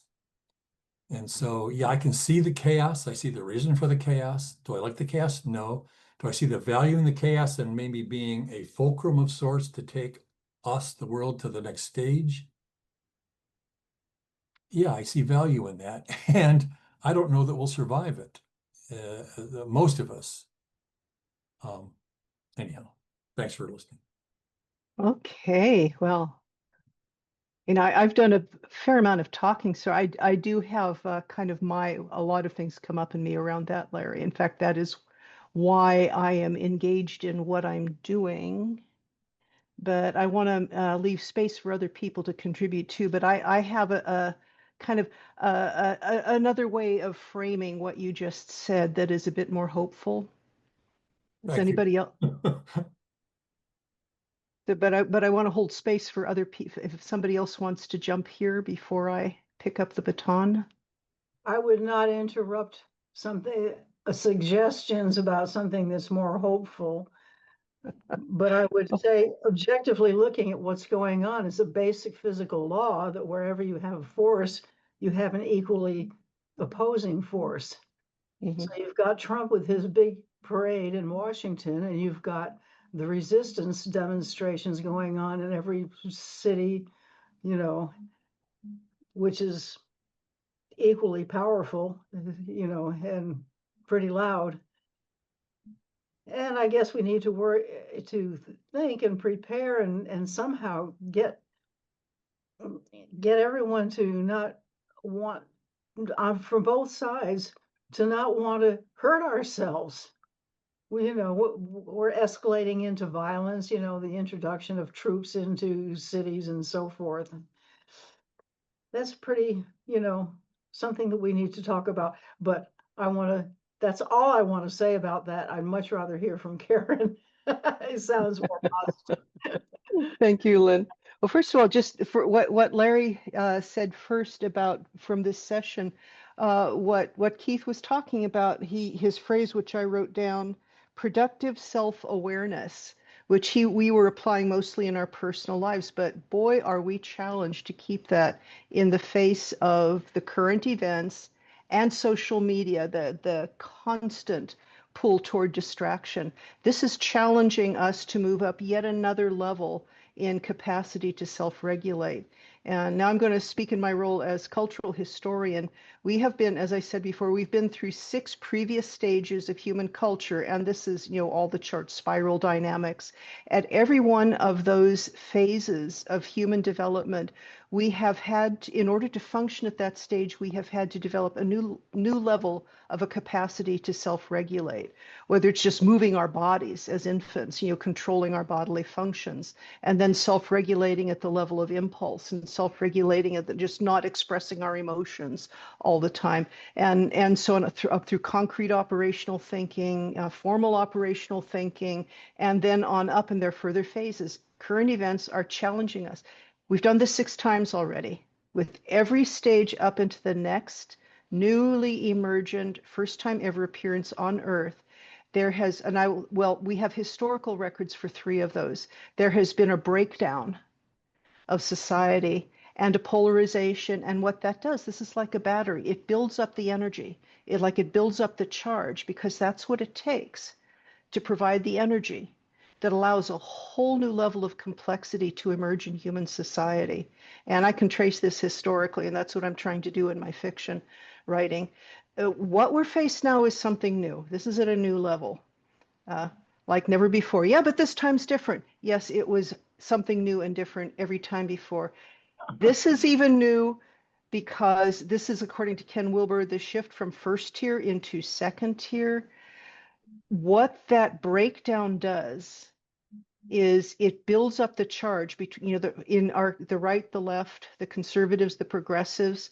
That breaks down, it builds up the charge, and there is a lot of breakdown, but out of that, out of the rubble of the breakdown emerges the next emergent world order. Doesn't always happen the first time, but we have been through, and this is the deeper pattern I see underlying this. And maybe I'll wrap this up now, but I could do a presentation on it sometime if you want. But the breakdown breaks down old structures in order to make possible the emergence of something completely new. And this is the deeper dynamics behind this go all the way back to the Big Bang. So I see a clear trajectory, and that was why I was so thrilled when Dr. DeWitt spoke about the future is going to be led more and more by the spirituality, by a spirituality that sees the future more consciously. So anyway, that is why I see, yes, it's going to be awful. Not all of us will survive, but some of us will get there. I'm looking for the Okay, hope. is it possible? I mean, human evolve, I mean, well, at least one of the theory from the apes, right? One day, I don't know, some apes stop being apes. I don't know how it happened, right? So is it possible that what we are going to have, but at the time, I mean, the world was vast, it's not overpopulated, that a new species could have found a place to settle and to survive if they had the ability to survive. Well, now the world is full of humans. So suppose there is a possibility for evolution by bifurcation, like some people evolve, some people don't. We don't even have where to go. I mean, there are some people that I cannot see how they're going to evolve. I mean, when I see how they speak, how they think, and I reading in the networks, and I try to be above it and not to be too emotional. And I thought that equanimity and me are kind of oxymorons, but I'm trying to be a little bit less emotional and kind of just to be on top of it. But I cannot see these people evolve. I just cannot see. They cannot go behind their tribalism in conflicts. And I'm Israeli. I can tell you, I see from that side. And not everybody, but too many. And I don't see how these people are going to evolve, not in this lifetime.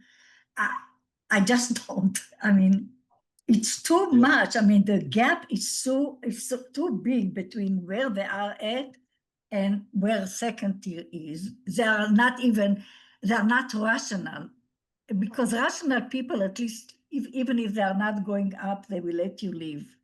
The people that are loyal, well, I'm sorry that it's up and down, but loyal than rational, they want to tear you down because you are not them, you are threat.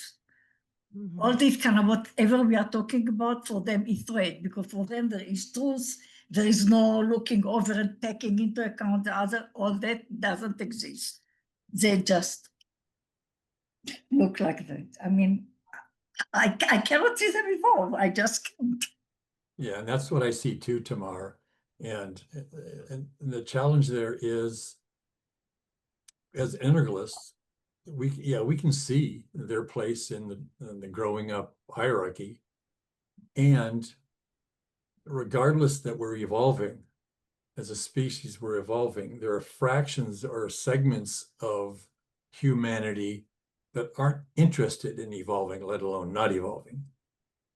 To Tamar's point, and this is not to be negative. I'm a positivist.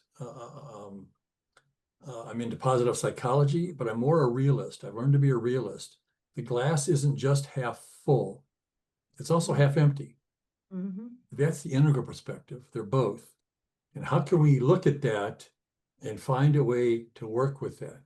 So I don't think that because humanity is evolving, generally speaking, that people add to red and amber and even purple.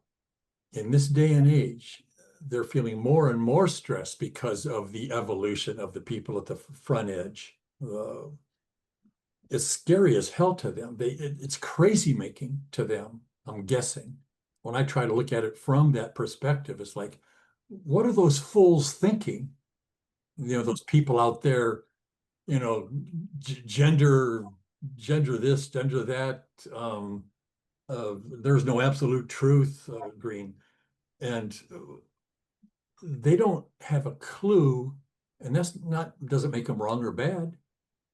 Oh. They have a right to be that way. So it's not that I'm not hopeful or I am hopeful. I see the reality of it. And we can talk about all the positive stuff, how we can make it work, but nobody who's talking about that is addressing, hey, there's people at purple, red, and amber, blue, that don't have a clue and don't have an interest. They'd rather kill you than consider what you're talking about. That's where I think there needs to be more attention. How can we engage them in ways, and I'm personally not the person to do it, engage them in ways that they see some value in loosening their white knuckle grip on being so radically entrenched in their beliefs. Yeah. I think that God is supporting them. They should see the benefit for it from them. So I don't know, I'm 82, so I lived from the time that my family didn't have appliances to where we are now. Okay, so then even people that did not think, that didn't understand what science is whatsoever, thought that science is good. Why? Because it caused a rising of standard of living. It gets us all the appliances that make life so easily. You don't know what it is. My mother tries to do the laundry, just washing it. It made life so much easier. You cannot imagine. So science was like miracle, and the medicine, the antibiotics, everything, until it was not. Until science kind of got people to get fired and all this and this. And actually, people are afraid that actually they are going to lose their job. They don't know. They're losing their meaning of life, because jobs, this is what kind of give the people the sense that they're doing something about it for the society. Everything is taken from them. So how do we do something for them to feel that actually turning into a spiritual world or whatever makes them live better and have better sense of their life, whatever level they're at? I don't know how to do it, but we are going to the opposite direction, because we are making them poorer, and we're taking all the safety nets. I mean, not we, Trump, but anyway, the government, and we are doing everything on the opposite direction. That's what scares me. I mean, it went this way, and Trump just intensifies it. They need to feel good. I mean, to trust us. Why would you trust us if they are more miserable? Yes, to Larry's point, people, we start, a few heroic souls are trying to do exactly what you said, Larry, which is just approach them. My friend Ryan Nakati, he came on at the last minute a year and a half or so ago. Some people are trying to work. You start by listening. You know, if nobody's going to listen in a conflict. This is, I learned from nonviolent communication. Start by listening. That's kind of my thread through the labyrinth here. And this is hard work, and it's not for most of us, but I'd like to see more people who are called to that doing it. Many of us know Saeed Delabani. He Yes. also presented at IEC last week, couple weeks, whatever that was. And his wife, who's died, Elsa, thank you. Jeez, I can't believe. Yeah, she gave me her book. Actually, Saeed did. I had met with him one time over at the house for dinner, and I read the book. And she's got a lot of insight as to, because her life was pretty much, as far as I could tell, about from an integral perspective, like with Don Beck, how to handle the crisis of those earlier stages with modern society, how to find a way for that to work better together without modern society wanting to shun them and push them aside, and without those earlier stages wanting to kill everybody above them that they don't understand, or ahead after them, or whatever how you want to phrase that. right? And she was doing that in Lebanon. Yes. And what I got that I feel she missed in her book, with all her good intentions, is how to engage the Taliban, the Houthis, the nation of Syria, how to engage them in a way from any kind of perspective that Good will luck. help them evolve, help them find whatever kind of healing, per Keith's framing of this meeting, or some aspects of this meeting, help them heal to the point where they're able to loosen their mental grip a little bit on their entrenched beliefs, their God-driven entrenched beliefs about their rightness of who they are and how they think and how they believe, how they live. I felt that Elsa she somehow just didn't get that. And this is a mistake, in my opinion, that I see so many integralists make. They talk about, oh yeah, we're all evolving in the stages of development of states and get higher states, grow up, wake up, show up, be up, throw up. I'm going to add that one to my list from now on. Yes. Yeah, it's like, oh, and it's Yeah. a lot of it's just head trips, which I think is necessary in the beginning. I think as we're all learning how to find conceptual traction in what integral really is. It's a little bit different for everybody, but there's overlap and they integrate pretty well. I don't know how many Keith people pointed out, and how to just how to deal with it. Yeah. So yeah, Larry, I'm not hopeful, but I'm not feeling too optimistic. Larry, I would make You're one convinced slight it's more adjustment easier to than them. yeah, a slight adjustment. Where I am these days, and this is more theoretically because I live a fairly private life. I'm pretty reclusive, but I am moving away from saying helping people grow up stages toward helping find out what is preventing them from thriving at exactly the stage they are. And I think this is in the So they spiral get tired of dynamics it, so book. to speak. Yeah. Yeah, I agree. Why are they so in such a toxic version of where they are when they are in, what is preventing them from thriving? When they are comfortable where they are, then the natural process of evolution will happen in its own time. So I'm trying to shift a focus into what is preventing these people, what is driving these people into being a toxic version of where they genuinely are. What can we do to help them be I a think healthier version? modernization is driving them into being more resistant and more entrenched.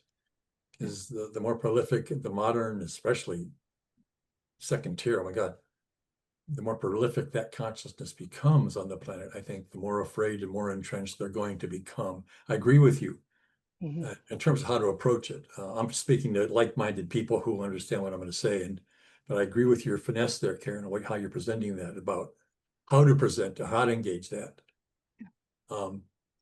I don't have I think part of our challenge is part of us just doesn't want to deal with those people.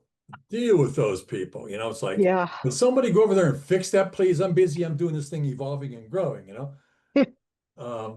I think that little phrase captures a lot of it right there. Please go fix them. I'm busy evolving and growing, which is silliness. I see Wilbur give percentages of the world population and different nations that are at different levels. What would be a more current estimate of how many people are second tier in the world and in world leadership? Second tier, I think it's 5%. How many does it? 5-ish. That's teal. I mean, turquoise, it's like maybe less than 1%. Well, what's the difference between teal and turquoise? I've been reviewing the colors recently. Well, teal is more integrative. It's called integral, generally speaking. It's more integrative. It's supposed to see all sides. It sees how the various stages are necessary. They can't not happen that way. There's no hate toward the stages. And they see that there is an evolutionary progression of consciousness that can't not happen. Whereas turquoise is more construct aware. It's like able to step outside of language, step outside of even thinking and thought, and how to look at things and realize, like, wow, in a way, this is all made up. Yet it all finds grooves in our consciousness or tracks in our consciousness, and it becomes habituated, but it's made up. And there's a freedom in turquoise, construct aware, holistic thinking that can get the balance of things, especially in politics. It's necessary to see this if there wants to. Well, I was going to challenge you on, it sounded like what you were saying, what people are afraid of is the integral. And I would say there's not enough integral out there yet for people to be afraid of that. I kind of see it as it's still the first tier. Modernism, yeah. Or afraid of each other. Like each, Yeah. it's that whole, like, I've advanced to my stage, and I think the previous stage is Correct. illogical, well, not illogical, but, you know, not as advanced. Yeah. I don't understand the next stage. I don't even admit it's another stage. That would seem where most of the fear and violence would be. Whereas, yeah, what I see is we don't have any leaders who are integral, who can say, look, I will acknowledge the importance of each of you groups and won't threaten it. And then bring everyone together by not threatening any group. Whereas now it would threaten them, because if they put these earlier groups see somebody as referring to them as you groups, this is kind of Karen's point about how to address it. And that's going to be threatening. Oh, who the hell do you to talk to me and tell me I'm in some group that's not as evolved as you? I mean, it's tricky, messy, sloppy stuff. It's got to be that way. And it's just a challenge of our lifetimes. And yeah, and we may or may not get through it. Hey, but it's what we took incarnation for. Oh yeah, yeah. I signed up, silly me. Silly. What were we thinking? Who sold me this $10 Rolex? That was part of how hubris was showing up early part of my incarnation. It's like, so I've learned to be humble. You know, humility is my friend. Not that it always shows very easily. I don't easily let that out. I think we are humble because we know we can be wrong. So yeah, we know that we are not always right. We can right. We always learn and change. And this is one of the beauties of the quote second tier is there's always a larger was a term Terry Patton used, epistemic humility, the awareness. This is one of the defining features, as I understand second tier, that we always have in the back of our awareness that there is always a larger context that we're not seeing yet. And that in the light of that, when we become aware of that, we're going to need to come back around and re-examine everything we think we know. For example, indigo in spiral dynamics coral, that's the stage after turquoise. Right. It has more of a unitive quality to it. It looks at these issues of trying to find balance, and there's these differences, they're fighting each other. To the extent that I've been able to tap into that to some degree, it's like, oh my God, who cares? Who cares that there's wars in the world? There has to be wars in the world. Those are people down there on the planet. You know, they're humans. How could there not be wars? How could there not be corruption and deceits and fraud? I mean, how could there not? That can't not happen. Anyhow, so I'm still mostly in turquoise because I feel that's just, I just identify mostly with it. And I'm willing to. Personally, I still want to care. I'm sorry. Sorry? What was that, Tamar? I said that I want to care. I don't want to go so up that I really don't care. Yeah, if you're on the moon, you look at Earth, you see just the colors and stuff, and you don't care about anything, and you don't see anything. But I don't want to go there. I still want to be on Earth. So yeah, I don't. I have to speculate about those higher color, those higher levels. But it seems to, as I imagine them, it seems to me that the more when seeing it from the moon, you can actually care more. Seeing the larger perspective. What did Ken Wilber say?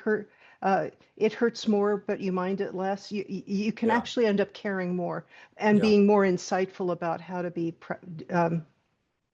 serve the good, the true, the beautiful. How not to be detached in a sense, but not disattached. Definitely not dissociated or even disassociated. Yeah. So there's a caring from the level perspective of spirit. There's a huge heartfelt consciousness caring about it all. And there's also more wisdom about how to be very careful about trying to intervene in it all. Because my naivete, this is probably my Germanic and Dutch background, you know, there's that directness that culture has that I definitely brought into this embodiment. Gets me in a lot of trouble. So into these interglish stages, you know, trying to communicate that to especially these really earlier stages, it's dangerous. It's a dangerous feat. I was gonna just mention something that's maybe to the side, but when I learned about the Libertarian Party in 1988, and one thing they brought up is that it's sort of a false view that there's just left and just right. They broke it, and I'm sure their view is limited in its own way, but they broke it into two dimensions: personal freedom versus lack of personal freedom, and economic freedom versus lack of economic freedom. And they put the conservatives or the right in the part of their quadrant where they did not want you to have any personal freedom. Like if you were gay, I'm sorry, you don't have More about freedom. safety and comfort and predictability. Yeah. Yeah, if you're not religious, that's not okay. So very little personal freedom, but economic freedom, it's like, yeah, you want to start a business, you want to earn money, you want to be filthy rich, that's fine. Take advantage of people financially, it's okay. Whereas on the left, it's, you know, no, maximize personal freedoms, but if anyone makes any money, shut that down, take their money. You know, if anyone's not making money, give them money.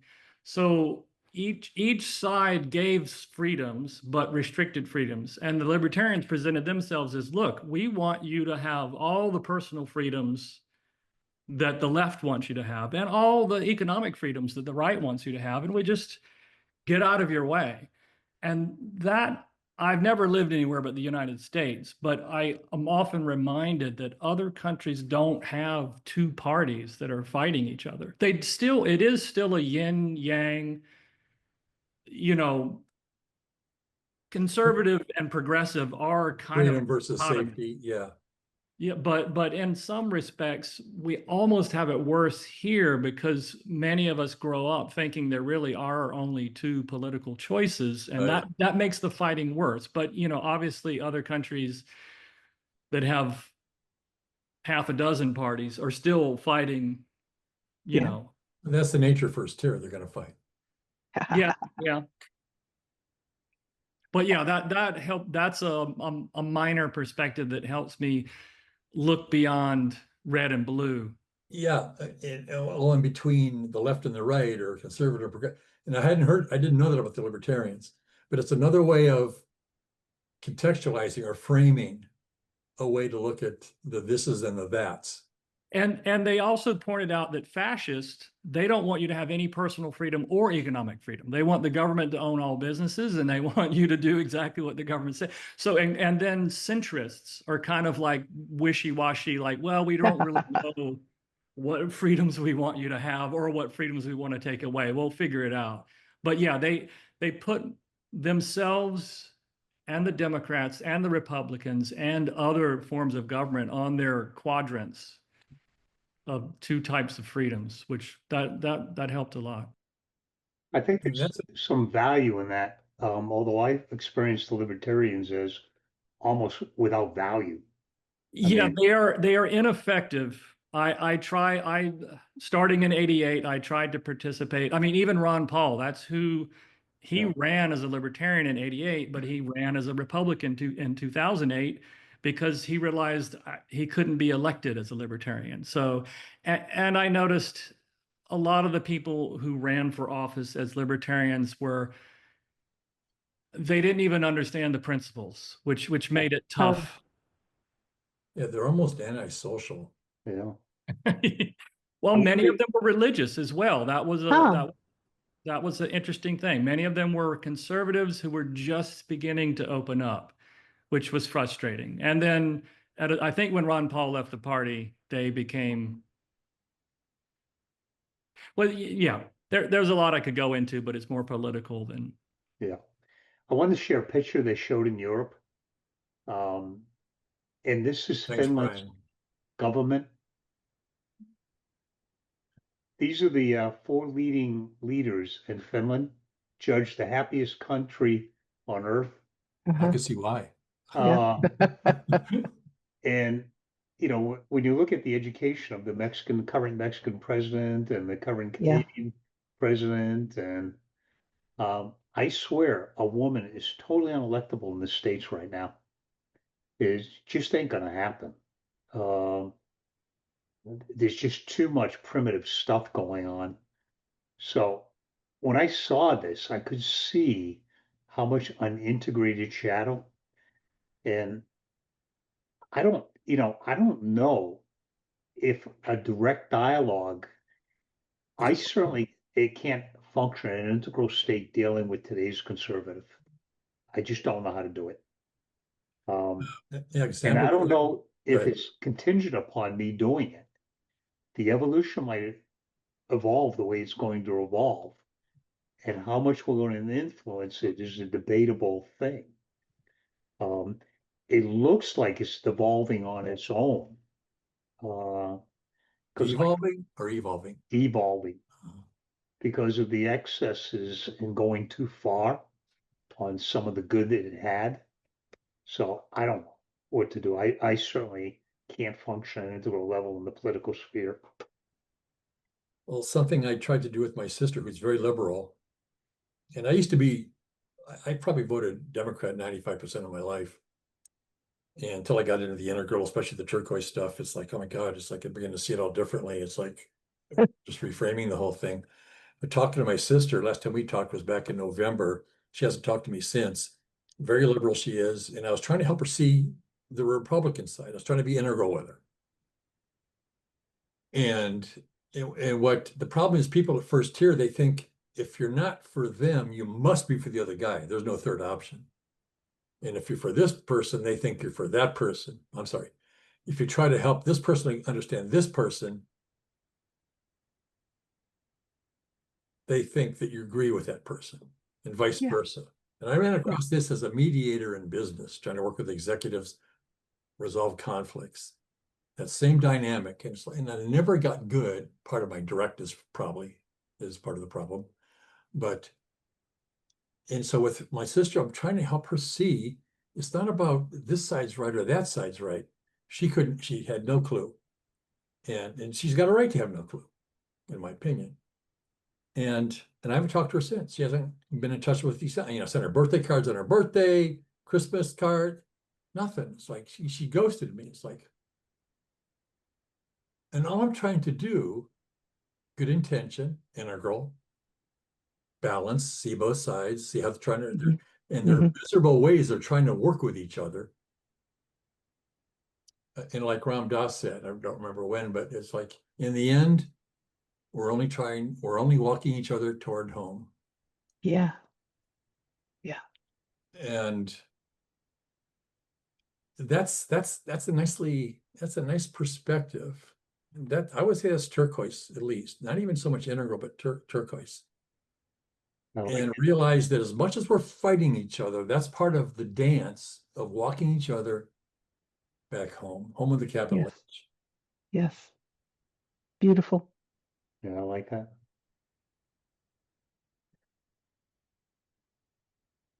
You're muted, Tom. Were you speaking? No, never mind.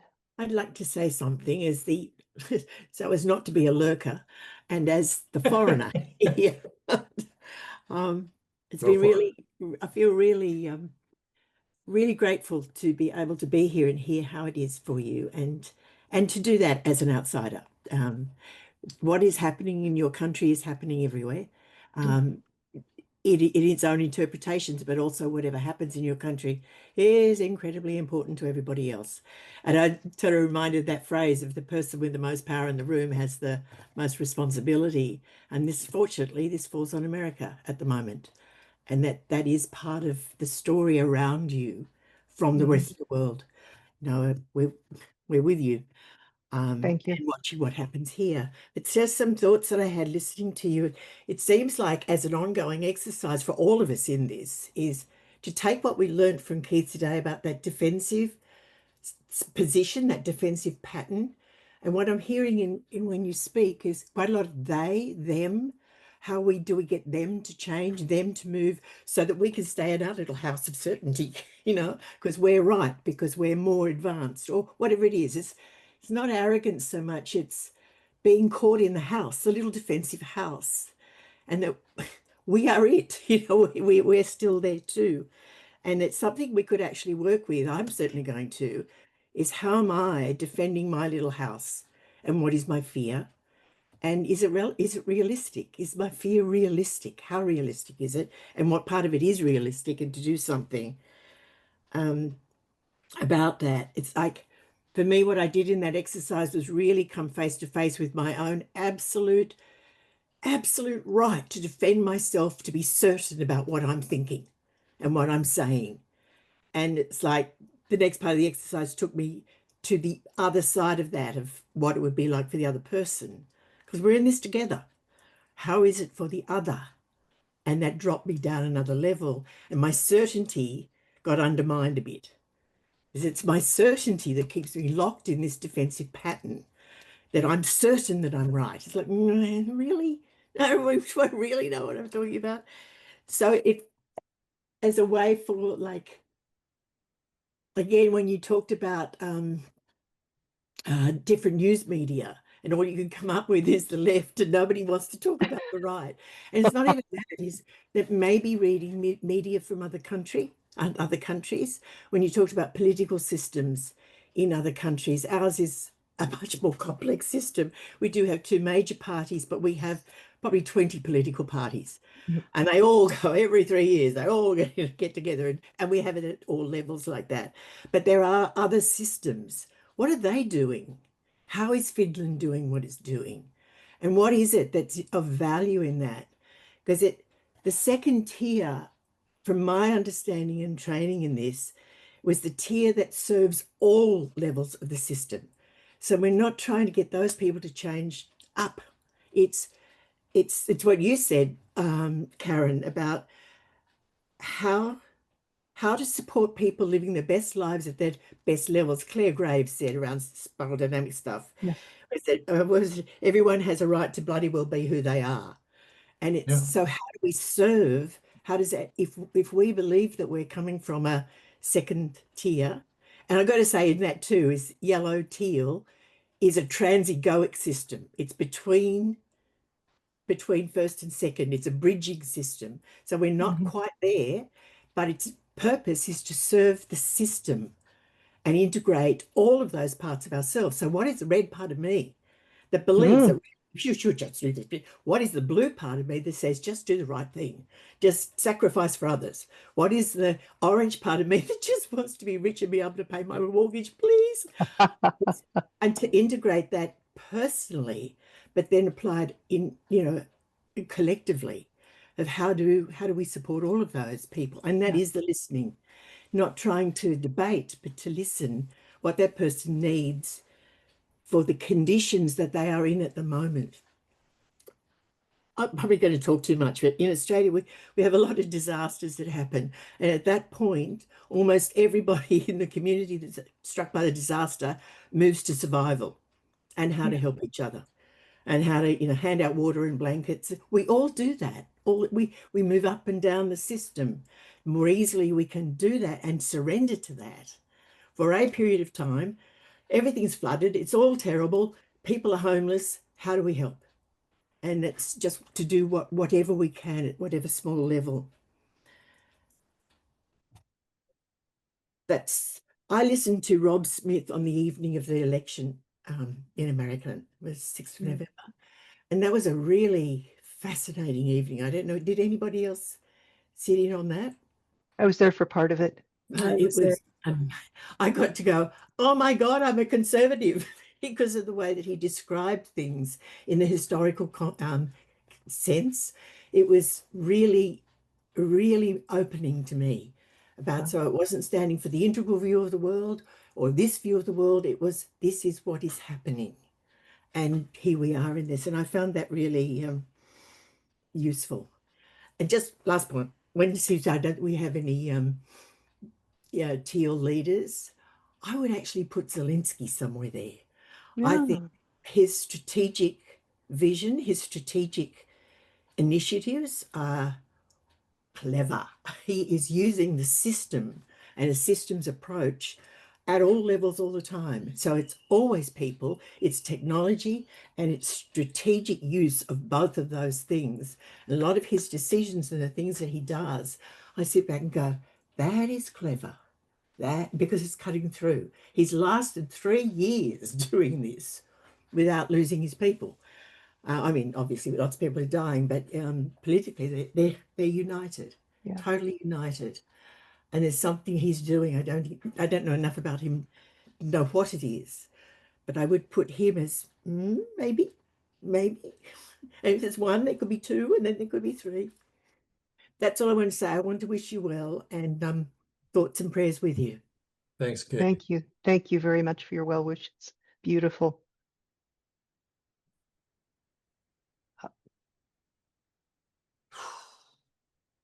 Folks, we've been gone about an hour after the close of the meeting, so it's probably time to wrap it up for the evening. So thanks everyone was for the just gonna say that. conversation. Wow. Another you, rich everybody. conversation. Yeah, so thanks everybody for being here, and I think we'll call it a night and see you next month. Bye-bye.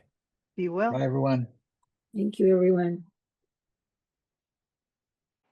For further information, including upcoming events, resources, links to our Facebook and Meetup pages, and our fabulous donate button, please visit our website at sandiegointegral.org. Donations are greatly appreciated and help us to continue to provide information and connection within the Integral community.